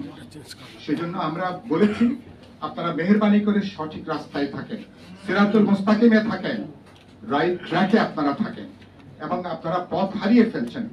এখনো পর্যন্ত বলা যাচ্ছে না সরকারের মনের মধ্যে কি আছে। আমি এবি পার্টির প্রতিষ্ঠা বার্ষিকীতে একটা কথা উল্লেখ করেছিলাম, ঢাকার একটা জনপ্রিয় সিনেমা ছিল গোলাপি এখন ট্রেনে। গোলাপি যখন ঢাকাতে যখন আসছে, গোলাপি কিন্তু কোনো কথাই বলছে না। গোলাপিকে বারবার বলা হচ্ছে, গোলাপি একটা কথা বল, গোলাপি একটা কথা বল। গোলাপি তারপরও গোলাপির মুখে কোনো শব্দই বেরোচ্ছে না। শেষ পর্যন্ত রেগে মেগে মহিলা বললেন, গোলাপি মনের কথা কি আছে খুলে ক, মনের কথা কি আছে এটা খুলে বল। এটা 10 মাস পার হয়েছে, এখনো পর্যন্ত সরকারের মনের কথাটা কিন্তু তারা কিন্তু খুলে বলছেন না। এখনো মনের কথাটা আমরা কিন্তু বুঝতে পারছি না। উত্তরে সিগন্যাল দিয়ে ডানে যাচ্ছে এবং দক্ষিণে সিগন্যাল দিয়ে উত্তরে যাচ্ছে, পূবে সিগন্যাল দিয়ে ওনারা পূব দিকে বা ওনারা পশ্চিমে ওনারা হাঁটছেন। আরে বাবা, কথা নাই বার্তা নাই, মাটির করিডোর, এটা তো আপনাদের কাজ না এটা। এবং যেই উপদেশটাকে কি বলে, এটা হাই রিপ্রেজেন্ট করা হলো রোহিঙ্গা বিষয়ক উপদেশটাকে। প্রথমে তিনি চমক দেখালেন, 1,80,000 রোহিঙ্গাকে 6 মাসের মধ্যে আরাকানে তিনি তাদেরকে প্রত্যাবাসন করবেন, ফেরত পাঠাবেন। ওমা, তারপরে খবর নাই। দুদিন পরে জানা গেল গত 10-11 মাসে প্রায় 1.5 লক্ষ রোহিঙ্গা নতুন করে বাংলাদেশে ঢুকেছে। ওনার এই সাফল্যের জন্যই কি ওনাকে আবার প্রায় 3 বাহিনীর উপরে একটা দেখভাল করার জন্য নজিরবিহীন ভাবে জাতীয় নিরাপত্তা উপদেষ্টার পদে ওনাকে আবার বসানো হলো। এবং অনেকের ধারণা, সোশ্যাল মিডিয়াগুলো লিখছে, সাংবাদিকরা লিখছেন, দেশ বিদেশে খবর বেরোচ্ছে, তার নাকি বিশেষ তৎপরতার কারণের জন্য সরকারের সাথে সাম্প্রতিককালে সেনাবাহিনী যে টানাপোড়েন তৈরি হয়েছে, তার একটা অন্যতম কুশীলক নাকি সরকারের এই নাকি প্রধান নিরাপত্তা উপদেষ্টা। তো এগুলো হবে কেন? এগুলো আমরা কেন দেখতে হবে? ইতিমধ্যেই সেনাবাহিনী পরিষ্কার করে বলেছেন, আগের দিন সেনাপ্রধান বলেছেন, কালকে সেনা দপ্তর থেকে তারা পরিষ্কার করে বলেছেন, তাদের বক্তব্যটা মানুষ গ্রহণ করেছে, মানুষ তাদের বক্তব্যকে মানুষ সাধুবাদ জানিয়েছে। সেনাবাহিনী যেখানে সুযোগ পেলেই তারা হস্তক্ষেপ করে, ক্ষমতা দখল করে। বাংলাদেশের এরকম একটা ক্রান্তিকালও তারা বলছেন, আমরা গণতন্ত্র চাই, দেশে নির্বাচিত সরকার চাই, এবং আমরা পেশাগত দায়িত্ব পালন করতে চাই। এবং তারা অসাধারণ গুরুত্বপূর্ণভাবে বলছেন, আমরা জাতীয় নিরাপত্তার বিপন্ন হয় এরকম কোনো কিছু সেনাবাহিনী করবে না, এবং তারা শেষ রক্তবিন্দু পর্যন্ত দেশের স্বাধীনতা নিরাপত্তাকে তারা রক্ষা করবেন। তাহলে স্বাভাবিকভাবে এগুলো বলবার কথা না, কিন্তু এরকম একটা অবস্থাতে উচিত হবে না। আমরা বলেছি প্রধান উপদেষ্টাকে, আমাদের কেউ চেষ্টা করছেন সরকারের সাথে সেনাবাহিনীর টানাপোড়েনটা বাড়িয়ে তোলার জন্য, এই তৎপরতা বন্ধ করতে হবে। সুতরাং এই তৎপরতাগুলো বন্ধ করে আমরা বলেছি যে আপনারা এজেন্ডাটা ছোট করে আনেন, বিচারটাকে দৃশ্যমান করেন, কার্যকর করেন। দ্বিতীয়ত বলেছি আমরা আগামী 15 থেকে 1 মাসের মধ্যে আমরা যেসব ব্যাপারে আমরা একমত, ন্যূনতম বটম লাইন যেখানে আছে, রিফর্মের ব্যাপারে, সংস্কারের ব্যাপারে আলাপ আলোচনা করে আমরা একটা সমঝোতা স্মারকে স্বাক্ষর করতে পারি, যেটা একটা জাতীয় সনদ বলি, জুলাই সনদ হিসাবে যেটা পরিগণিত হতে পারে। কিন্তু ইতিমধ্যে আমাদের নেতৃবৃন্দরা সঠিকভাবে উল্লেখ করেছেন, ওনাদের চাপাচাপি দেখে মনে হচ্ছেন ওনারা বলবার চেষ্টা করছেন কথাটা এরকম, এগুলো যদি একমত না হন তাহলে নাকি নির্বাচন নাকি বিলম্বিত হয়ে যেতে পারে, এরকম কথা আকারে ইঙ্গিতে বলার চেষ্টা করছেন।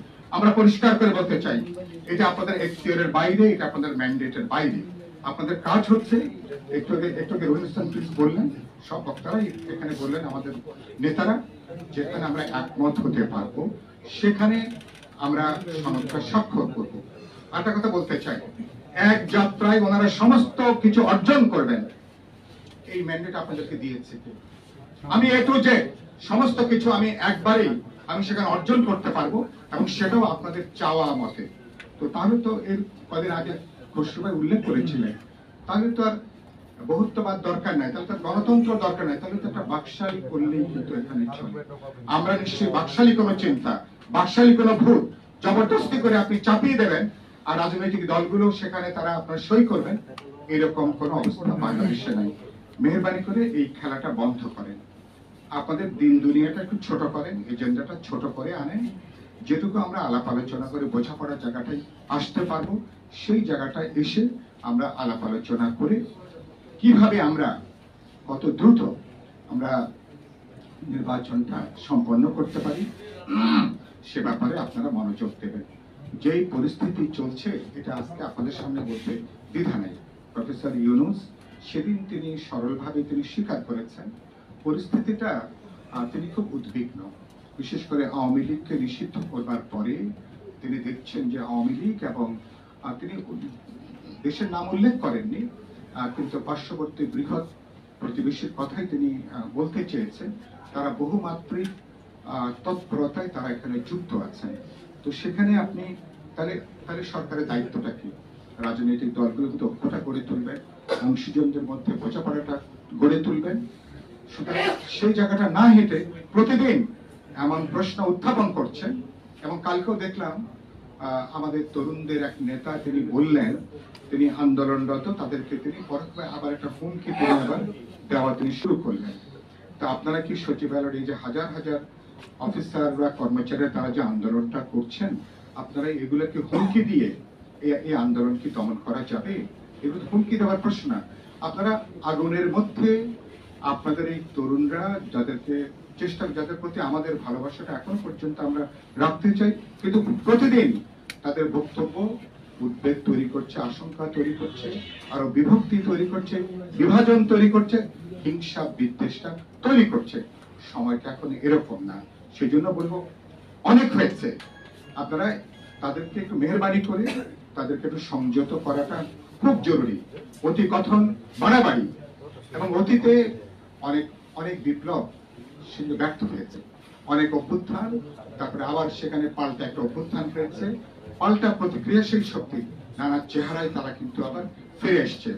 মেহরবানি করে আমি যেটা বলে কথাটা শেষ করব যে এই সরকারকে প্রফেসর ইউনূস আজকে রাত্রে তিনি জাপানে যাবেন, আমরা ওদিন বলেছিলাম মঞ্চ থেকে একটু কথাটা বলেছিলাম, আপনার উচিত হবে জাপান যাওয়ার আগেই জাতির উদ্দেশ্যে আপনার একটা বক্তব্য রাখা। এই যে আগে প্রথম দিন 3টা দলের সঙ্গে কথা বললেন বিএনপি সহ, পরের দিন যে 19টা দলের সঙ্গে আলোচনা করলেন, আলোচনা করার পরে নির্দিষ্টভাবে রাজনৈতিক দল এবং জনগণকে বিদ্যমান অস্থিতিশীল অবস্থা দূর করার ক্ষেত্রে, অচল অবস্থা দূর করার ক্ষেত্রে যে জন্য মন খারাপ হয়ে আপনি পদত্যাগের কথা ভেবেছিলেন, তাহলে আমরা পুনরায় আপনার উপরে আস্থাটা জ্ঞাপন করার পরে আপনি কিভাবে রাজনৈতিক দল দেশবাসীকে আশ্বস্ত করছেন, আপনার উচিত হবে জাপান যাওয়ার আগেই এই ব্যাপারে বক্তব্যটা রেখে যাওয়া। তাহলে কিন্তু বাংলাদেশকে এরকম একটা অনিশ্চিত দোলাচলের মধ্যে রেখে অবস্থাটা কিরকম, সমান কাচের মধ্যে যদি পারদ রাখেন, পারদটা কোন দিকে দৌড় দেবে আমরা কিন্তু জানি না। নিশ্চয়ই আপনাদের এই ব্যাপারে অনেকের অভিজ্ঞতা আছে। এরকম একটা ভোলাটাইল অবস্থা বাংলাদেশে আমরা কেউ দেখতে চাই না। তিনি যদি আজকে বলে যেতে পারতেন খুব ভালো হতো। নির্দিষ্টভাবে তিনি যদি এটা বলতে না যান, তাহলে তিনি যে অবস্থায় রেখে যাচ্ছেন, আমার ভয় হচ্ছে, আশঙ্কা হচ্ছে আরো নৈরাজ্য, আরো অচল অবস্থা, আরো বিশৃঙ্খলা এবং আরো একটা সামাজিক যে নৈরাজ্যটা একটা রাজনৈতিক নৈরাজ্যের চেহারা পরিগ্রহ করে কিনা।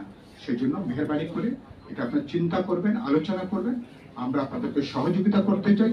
সহযোগিতাটাকে সরকার উচিত হবে এটাকে দুর্বলতা বিবেচনা না করা।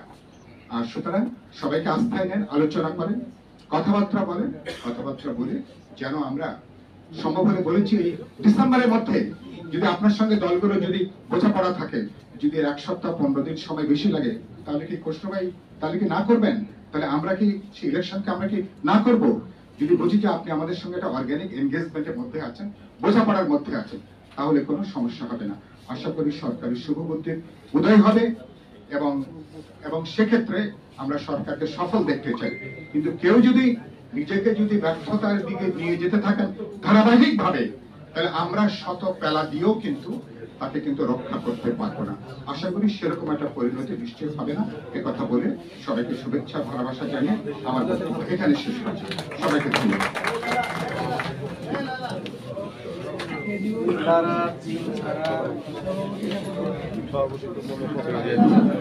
ধন্যবাদ। আর প্রিয় বন্ধুগণ, আমরা একটু নীরবতা পালন করি প্লিজ। আমি আশেপাশের সকলের দৃষ্টি আকর্ষণ করছি। একটু পরে আমাদের আজকের আলোচনা সভার সম্মানিত প্রধান অতিথি বক্তব্য রাখবেন। প্লিজ আমরা একটু, আমি আশেপাশের সকলের দৃষ্টি আকর্ষণ করছি, প্লিজ আমরা একটু নীরব থাকি। আমি বিনয়ের সাথে সবাইকে অনুরোধ করছি, প্লিজ প্লিজ আমি হাতে ডান পাশের সকলের দৃষ্টি আকর্ষণ করছি। আমরা একটু নীরব থাকি। একটু পরে আমাদের প্রধান অতিথি বক্তব্য রাখবেন। সংগ্রামী বন্ধুগণ, মাথা নামান। গণতান্ত্রিক রাষ্ট্র পরিষদ কর্তৃক আয়োজিত আজকে আলোচনা সভায় আপনারা যারা আলোচক হিসেবে সম্মানিত আলোচক হিসেবে উপস্থিত হয়েছেন, অভিনন্দন জানাচ্ছি। আমরা অভিনন্দন জানাচ্ছি রাষ্ট্রের চতুর্থ স্তম্ভের মাইক্রোফোন দেখবো নাকি জাতীয় স্বতন্ত্র প্রহরী, আমরা যাদেরকে ওয়াজ জজ হিসেবে জানি, প্রিয় সাংবাদিক ভাই এবং সুশীল সমাজের প্রতিনিধি, আমাদের এখানে উপস্থিত হয়েছেন বিভিন্ন ছাত্র সংগঠনের, ঢাকা বিশ্ববিদ্যালয়ের সংগ্রামী নেতৃত্ব। প্রিয় বন্ধুগণ, আমাদের আকাঙ্ক্ষা একটি গণতান্ত্রিক বাংলাদেশ বিনির্মাণ। এই পর্যায়ে আপনাদের মাঝে বক্তব্য নিয়ে আসছেন বাংলাদেশের জাতীয়তাবাদী দল বিএনপির সোনালী অর্জন, বীর চট্টলার কৃতি সন্তান, বিএনপির স্থায়ী কমিটির সদস্যদের অন্যতম জনাব আমির খুসরো মাহমুদ চৌধুরী।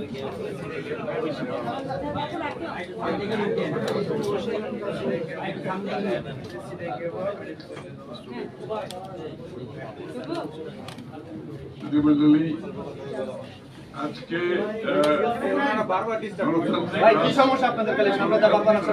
পরিষদ আলোচনার বিষয়বস্তু স্বাভাবিকভাবে 10 মাসের গণতন্ত্র জাতীয় নিরাপত্তার প্রশ্ন আলোচনার জন্য আমাকে আমন্ত্রণ জানানোর জন্য ধন্যবাদ জানাচ্ছি।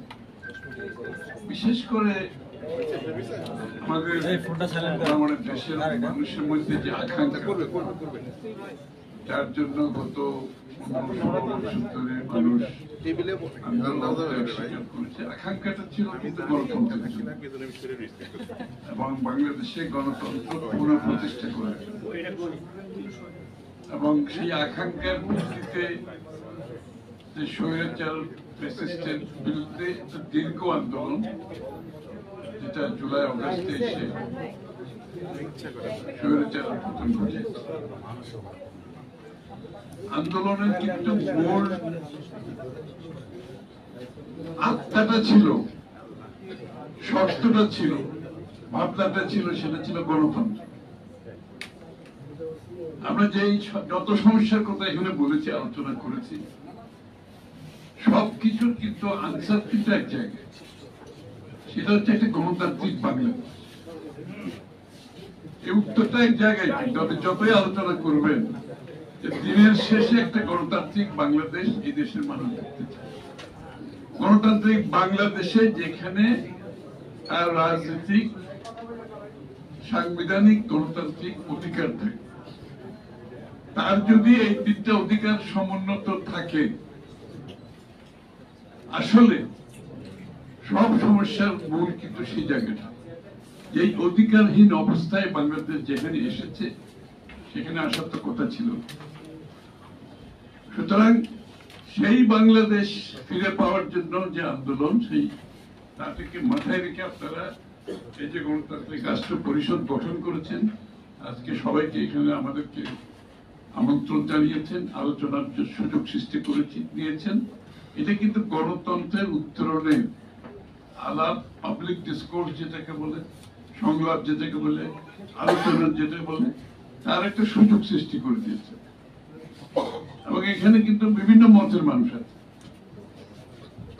পুরো এখানে কোন দিক থেকে এদিক শেষ পর্যন্ত আমাদের কিন্তু বিভিন্ন মতাবলম্বী আছে, কিন্তু এক জায়গায় সবাই ঐক্যমত, সেটা হচ্ছে একটা গণতান্ত্রিক বাংলাদেশ। সবাই এক জায়গায় ঐক্য, এবং সেটাকে মাথায় রেখে এরকম একটা উদ্যোগ অত্যন্ত গুরুত্বপূর্ণ, এবং এই উদ্যোগগুলো অব্যাহত রাখতে হবে। শেখ হাসিনা পলায়ন করেছে, এখন আবার আগামী দিনের গণতান্ত্রিক বাংলাদেশের আশায় আমরা বুক বেঁধেছি, কাজ করে যাচ্ছি। নির্বাচনের মাধ্যমে জনগণের মালিকানা ফিরে পাবে, তাদের নির্বাচিত সংসদ সরকার হবে, যেই সংসদ সরকার জনগণের কাছে দায়বদ্ধ থাকবে। এই জন্য এই ধরনের প্ল্যাটফর্ম গুলো অব্যাহত থাকা দরকার। গণতন্ত্রের চেক এন্ড ব্যালেন্সের মধ্যে এই ধরনের প্রতিষ্ঠানগুলোর একটা ভূমিকা আছে, যেরকম মিডিয়ার একটা ভূমিকা আছে, যেখানে সুশীল সমাজের ভূমিকা আছে, যেখানে রাষ্ট্রের একাডেমিয়া যারা আছে, বুদ্ধিজীবী, তাদের একটা ভূমিকা আছে। এই ধরনের এই প্ল্যাটফর্ম গুলো কিন্তু একটা চেক এন্ড ব্যালেন্সের কাজ করে, এবং এগুলোকে যত বেশি শক্তিশালী করা যাবে আমাদের গণতন্ত্রকে প্রাতিষ্ঠানিক রূপ দিতে, গণতন্ত্রের উত্তরণে তত বেশি সহায়তা করবে। এই যে একটা সময় ছিল যার প্রত্যেকটি দল তাদের নিজস্ব আলাদা আলাদা অনুষ্ঠান করত, আজকে কিন্তু আমরা এক জায়গায় বসে কথা বলতে পারছি। ভিন্নমত থাকলেও ভিন্নমতকে আমরা ভিন্নমতকে মেনে নিয়ে আমরা আরেকজনের মতকে সম্মান দেখানোর যে বিষয়টা, সেটা দেখাতে শিখছি এর মাধ্যমে। যে ভিন্নমত হবে, কিন্তু ভিন্নমত হলেও অন্য মতটাকে আমি সম্মান করতে তো অন্য মতের প্রতি সহনশীল হতে তো আমার কোনো অসুবিধা নেই। এই কালচারটা, এই সংস্কৃতিটা আমাদেরকে চালু রাখতে, অব্যাহত রাখতে হবে। আমরা 1000 সংস্কার করে বাংলাদেশের কোনো লাভ হবে না যদি বাংলাদেশের রাজনৈতিক সংস্কৃতি পরিবর্তন না। আমাদেরকে এই সংস্কারের মধ্যে প্রথম সংস্কার হচ্ছে আমাদের রাজনৈতিক সংস্কারের পরিবর্তন আনতে হবে, সংস্কৃতিতে পরিবর্তন আনতে হবে, এবং এটা অব্যাহত রাখতে হবে। তা আজকের যে প্রেক্ষাপটে সাইফুল ভাই যত সুন্দরভাবে বিস্তারিত ভাবে সবকিছু তুলে ধরেছেন, আসলে পরে বেশি কিছু আমার বলার নাই, আমি শুধু 2-3টা কথা বলে শেষ করছি। প্রথমত, এই সরকার আজকে ইন্টারিম গভর্নমেন্ট যারা দায়িত্ব পালন করছে, তাদেরকে এই দায়িত্বটা দেওয়ার পিছনে যে শক্তিগুলো ছিল, তার মধ্যে একটা ছিল প্রথমে ছাত্র জনতার একটা সকলের সমর্থন, দ্বিতীয় শক্তি ছিল বাংলাদেশের রাজনৈতিক দলগুলো, তৃতীয় শক্তি হচ্ছে বাংলাদেশের সামরিক বাহিনী। এর মধ্যে সমস্ত জাতি ঐক্যবদ্ধভাবে এই দায়িত্বটা দেওয়া হয়েছে, এবং কিন্তু পতনের পিছনেও কিন্তু এই তৃতীয় শক্তি কাজ করে, যে ছাত্র জনতা, সমস্ত রাজনৈতিক দলগুলোর ঐক্যবদ্ধ সমর্থন, এবং আর্মি এটাকে ফ্যাসিলিটেট করছে। সুতরাং শেখ হাসিনার পতনের পেছনে যে 3টা শক্তি, মূল শক্তি সারা দেশে জনগণকে নিয়ে, 3টা শক্তি যারা পতনের জন্য যাদের অবদান, সেই শক্তিগুলো কিন্তু আবার বর্তমান অভ্যন্তরীণ সরকারকে দায়িত্ব দিয়ে বাংলাদেশের একটা ট্রানজিশন গভর্নমেন্ট, যেটা আগামী দিনে বাংলাদেশের মানুষের আশা, আকাঙ্ক্ষা, প্রত্যাশা, গণতান্ত্রিক অধিকার ফিরে পাওয়ার জন্য। মূল বিষয় হচ্ছে সেই জায়গায় আপনি সংস্কার হচ্ছে সেই অধিকার ফিরে পাওয়ার জন্য সংস্কার, গণতন্ত্র ফিরে পাওয়ার জন্য সংস্কার। সুতরাং সেই দায়িত্বটা দেওয়া হয়েছিল এই প্রেক্ষাপটে।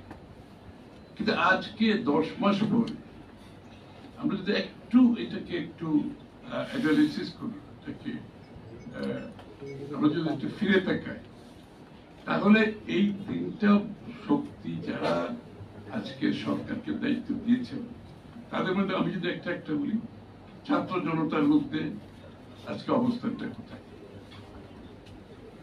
খুব একটা ছোট সংখ্যা আছে যারা অব্যাহতভাবে একটা দল গঠন করেছে, ওরা যারা অব্যাহতভাবে সমর্থন দিয়ে যাচ্ছে, ভালো মন্দ সবকিছু। কিন্তু বাকি যারা ছাত্রদের মধ্যে ছিল, তারা কিন্তু তাদের অবস্থান তারা কিন্তু একটি গণতান্ত্রিক প্রক্রিয়াতে ফিরে যাওয়ার জন্য তাদের আন্দোলন কিন্তু এখনো অব্যাহত আছে।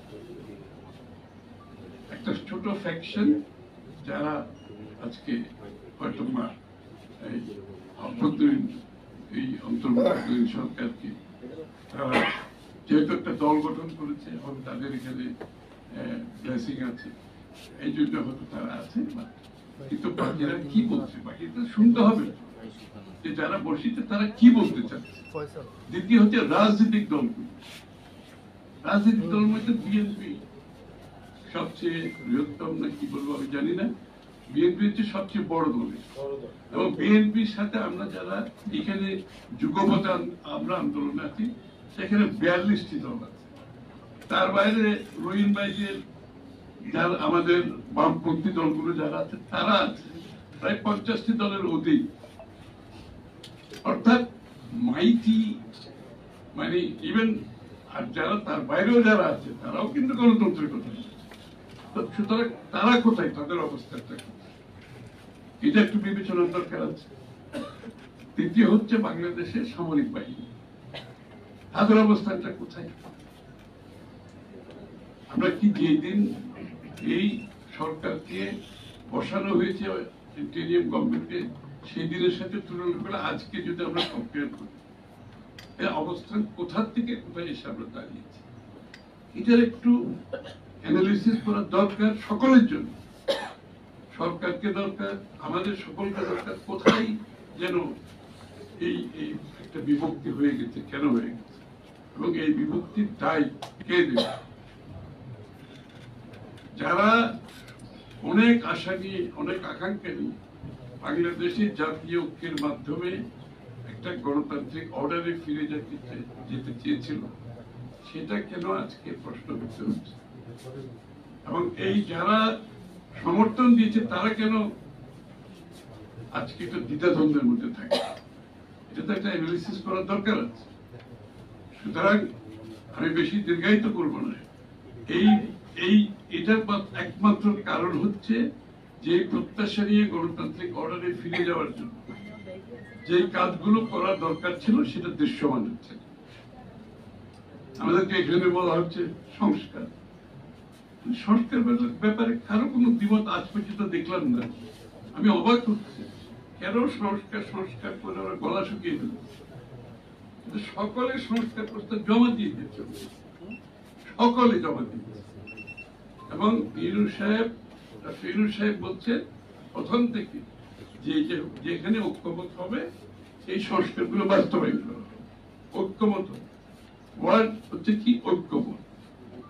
তাহলে সকলে জমা দেওয়ার পরও কোথায় ঐক্যমত হয়েছে এই বিষয়টি জাতি জানে না, জাতিকে জানানো হচ্ছে না।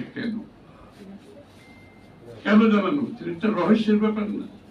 এই প্রশ্নটা আমি ওই দিনও করেছি, আমরা যখন দেখা করছি আলী রিয়াজ সাহেব ওখানে ছিল। কেন জানানো হচ্ছে? সমস্যাটা কোথায়? সমস্যাটা কোথায়? তাই এখানে সন্দেহের উদ্রেক করছে না। আপনি এও বলা হয়েছে যেগুলো ঐক্যমত হয়েছে তার বাইরে দুইটা বিষয় যদি নেগোশিয়েবল থাকে সেটাও একটা টাইম একটা সময়সীমার মধ্যে সমাধান করা যায়। আর যদি নেগোশিয়েবল যেগুলো ঐক্যমতে না আসে তাহলে যতটুকু ঐক্যমত হয়েছে সেটাই তো সমাধান হওয়ার দরকার। ডক্টর ইউনূস সাহেব বলেছেন বেশি হলে জুন, কম হলে ডিসেম্বর। আমার প্রশ্ন এখানে বেশি কমের প্রশ্নটা কোথেকে আসছে?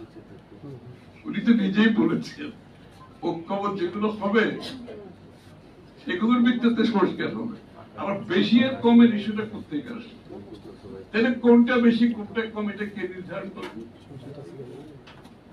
আমি যেটা মনে করি কেউ যদি বলতে পারে যে আমরা কমের মধ্যে সমস্যা চাই আর কেউ যদি বেশি চাই বলে আমরা বেশি চাই তাও ভালো। তাহলে বেশি তো সমাধান আছে, কমের মধ্যেও সমাধান আছে। আর বেশিটা কি সেখানে তো আবার ওনাদের কথা যদি আমি আসি তাহলে তো ঐক্যমতের প্রয়োজন হচ্ছে না। ঐক্যমত ছাড়া তার বেশিও হবে না কমও হবে না। সুতরাং মূল বটম লাইন বিষয় হচ্ছে এখানে ঐক্যমতের পরিপ্রেক্ষিতে এখানে সংস্কার, যেখানে যে বিষয়গুলো জাতিকে বললে সেটা প্রত্যেকটি দল কিন্তু প্রস্তুত আছে ঐক্যমতটা কোথায় জানার জন্য, এবং সনদের যে কথা বলছে সেই সনদটা সই করে নির্বাচনের দিকে এগিয়ে যাওয়া। এখানে গোদামিলের কোনো কথার কোনো সুযোগ নাই। তাহলে যে কথার মারপ্যাচের মাধ্যমে, এই যে বিভিন্ন ধরনের মন্তব্যের মাধ্যমে যে এটাকে একটা মানে অনিশ্চয়তার দিকে ঠেলে দেওয়ার একটা ইঙ্গিত পাওয়া যাচ্ছে, তাই না? আর বিচারের কথা যেখানে বলছে, আরে বিচার তো সবাই, বাংলাদেশের এমন কোন লোক আছে আওয়ামী লীগের বিচার চায় না। আর সবচেয়ে বেশি তো ক্ষতিগ্রস্ত বিএনপি। আমাদের চেয়ে বিচার বেশি চাই, এটা অন্য কোন দল তো হবে না। বিএনপির গুম, খুন, জেলে মৃত্যু, চিকিৎসার অভাবে পুলিশের হেফাজতে মৃত্যু, ৬০ লক্ষ করে মামলা, বাড়িঘর ছেড়ে পালিয়ে, ব্যবসা হারানো, চাকরি হারানো। আমি নিজের কথাই বলছি, আমাদের চেয়ে ক্ষতিগ্রস্ত কেউ হয়নি। সুতরাং বিএনপি তো বিচারের জন্য সবচেয়ে বেশি আগ্রহী, এবং বিচার কে করবে? বিচার করবে বিচার ব্যবস্থা, অর্থাৎ আদালত বিচার।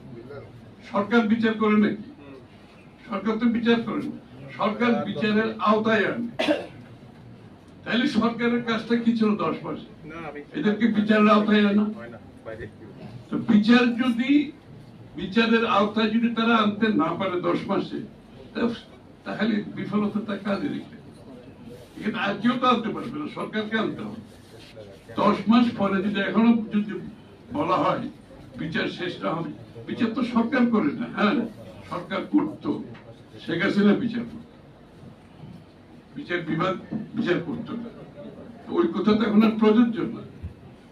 এখন তো বিচার করবে বিচার বিভাগ, আর সরকারের দায়িত্ব হচ্ছে বিচারের আওতায় আনা।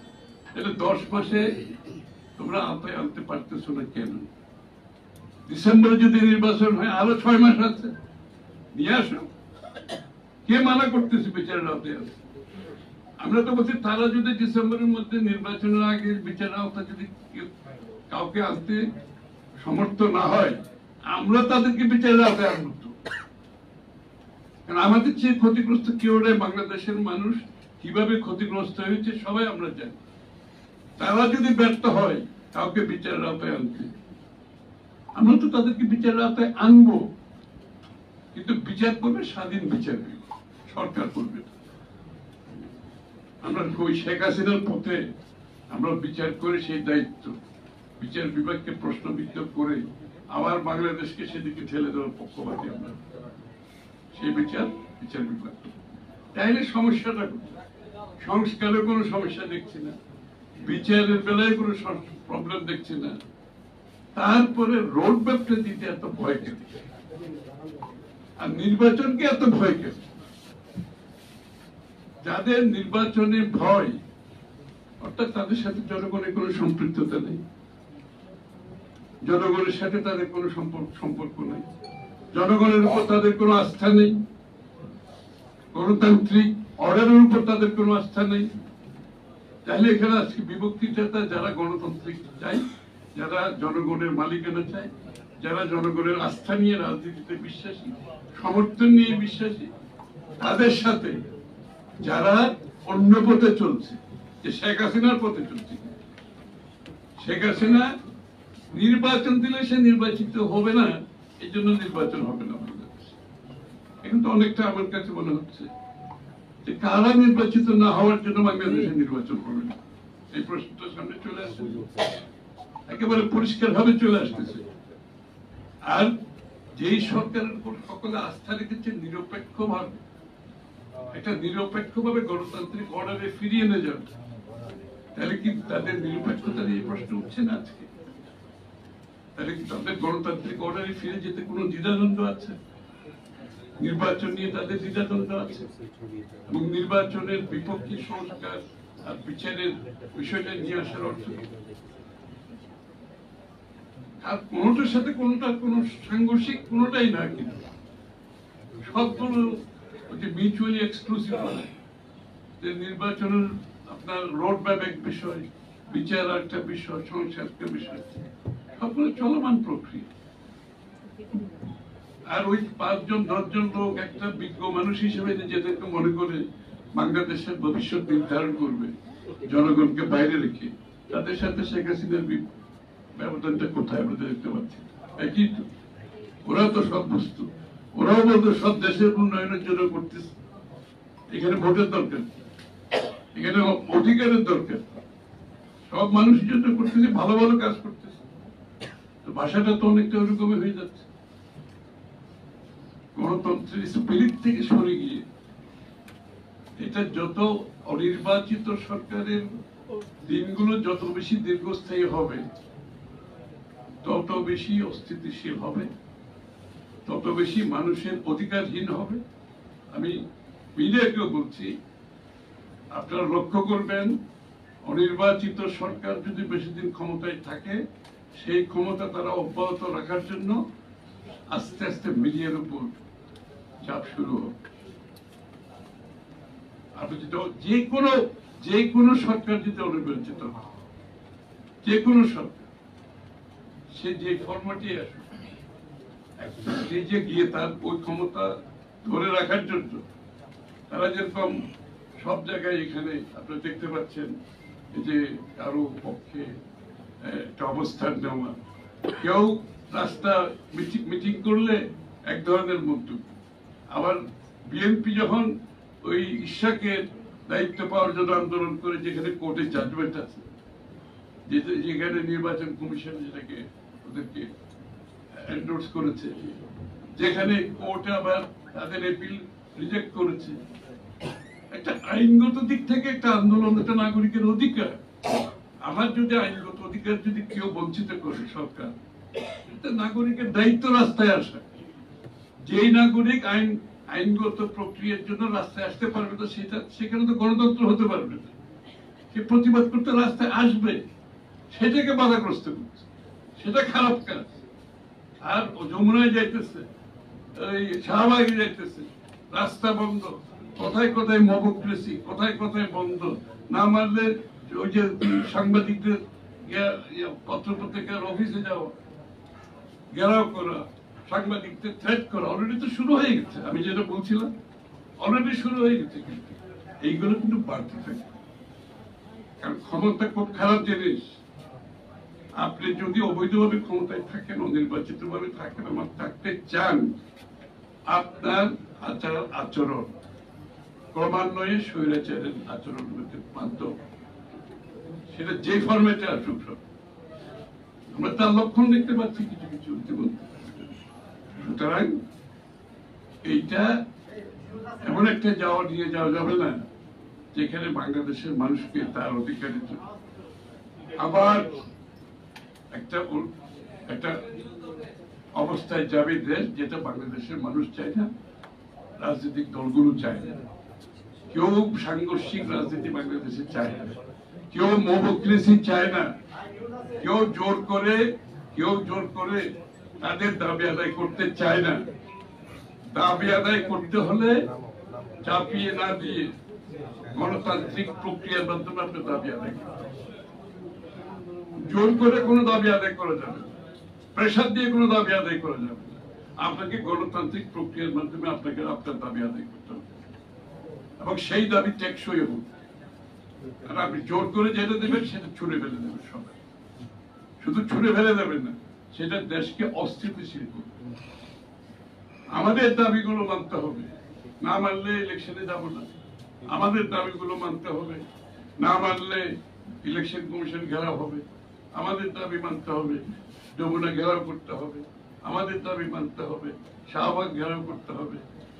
মানুষের বাড়িতে বাড়িতে আক্রমণ হবে, পত্রিকার অফিসে আক্রমণ হবে, ব্যবসা প্রতিষ্ঠানে আক্রমণ হবে। এটা কেন হচ্ছে? এটা কিসের ইঙ্গিত? এটার পেছনে কোন শক্তি কাজ করছে? এটা কি কারো বুঝতে কষ্ট হচ্ছে? সুতরাং এইগুলো বিলম্বিত যত করবেন বাড়তে থাকবে, এবং যেই ফাঁদে আপনারা পা দিচ্ছেন সেই নিজেরাই আপনারা করে যাবেন, কোন লাভ হবে। যত তাড়াতাড়ি সম্ভব বাংলাদেশের মানুষ যে আকাঙ্ক্ষায় স্বৈরাচারের বিরুদ্ধে আন্দোলন করেছে, ত্যাগ স্বীকার করেছে, সেটা গণতন্ত্র। এটা আজকে গণতান্ত্রিক রাষ্ট্র পরিষদ যেটা উদ্যোগ নিয়েছে, গণতন্ত্র, এর বাইরে কোনো আনসার নাই। এর বিপরীতে যদি আপনারা দাঁড়ান, তাহলে আমরা যে প্রথমে আমি বলেছি, যাদের সমর্থনে সরকার প্রতিষ্ঠা হয়েছে, যাদের সমর্থনে আমরা একটি গণতান্ত্রিক উত্তরণ দেখতে চেয়েছি সরকারের কাছ থেকে, সেই সমর্থন এটা ব্ল্যাঙ্ক চেক না, এটা ব্ল্যাঙ্ক চেক না, সেই সমর্থন কিন্তু থাকবে। আমরা সেই অবস্থায় যেতে চাই না। আমরা চাই সরকার একটা নিরপেক্ষ ভূমিকা পালন করুন। আমরা চাই নিরপেক্ষ ভূমিকা পালন করে অতি সত্বর গণতান্ত্রিক উত্তরণের জন্য যে কাজগুলো করবে তার জন্য রোডম্যাপ ডিক্লেয়ার করে যার দিকে আশ্বস্ত করবেন যে বাংলাদেশে আমরা আগামী দিনে গণতন্ত্রের দিকে চলছি, বাংলাদেশের মানুষের মালিকানা ফিরিয়ে দিচ্ছি। এইটা যখন আশ্বস্ত হবে, দেশের শান্তি ফিরে আসবে, স্থিতিশীলতা আসবে, মানুষ নির্বাচনের দিকে ধাবিত হবে, তারা তাদের নির্বাচিত প্রতিনিধিদের মাধ্যমে, সংসদ সরকার পরিচালনার মাধ্যমে একটি জবাবদিহি অবস্থানে দেশকে নিয়ে আসবে। গণতন্ত্র হচ্ছে এটা একটা কারেকশন প্রসেস। এই যত সমস্যার কথা বলছে, এটা গণতান্ত্রিক ভাবে যদি আপনি করেন, এটা কারেকশন প্রসেস, এটা ফিল্টারেশন প্রসেস। এটা কেউ একা বসে উপর থেকে নির্দেশ দিয়ে কোনো পরিবর্তন কোনো দেশে আসে না। গণতান্ত্রিক প্রক্রিয়ার মাধ্যমে এটা it's a correction process, it's a filtration process. এর মাধ্যমে আপনাকে এটা করতে হবে। এর বাইরে আর কোনো ওষুধ নাই, এর বাইরে আর কিছু করার নেই। এর বাইরে করতে গেলে সমস্যা হবে।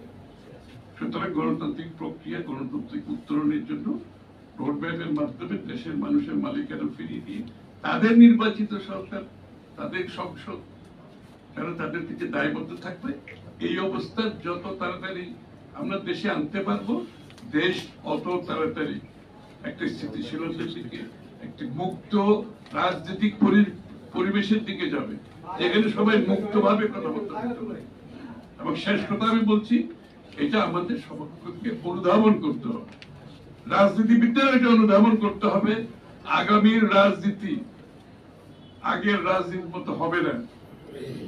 আগামীর রাজনীতি একটা সত্যিকার অর্থে পরিবর্তনশীল, মানুষের আকাঙ্ক্ষা পূরণের রাজনীতি করতে হবে। এবং যে সমস্ত রাজনীতিবিদ, রাজনৈতিক দল সেটা বুঝবে না, তাদের কোনো রাজনৈতিক ফিউচার নেই। বাংলাদেশের মানুষের আকাঙ্ক্ষা, আশা, যদি যেই পরিবর্তনের আকাঙ্ক্ষায় মানুষ অপেক্ষা করছে, সেটা যদি আগামীর রাজনীতি দিতে না পারে, সে রাজনৈতিক দল এবং ব্যক্তি কোনো ফিউচার আছে আমি অন্তত মনে করি।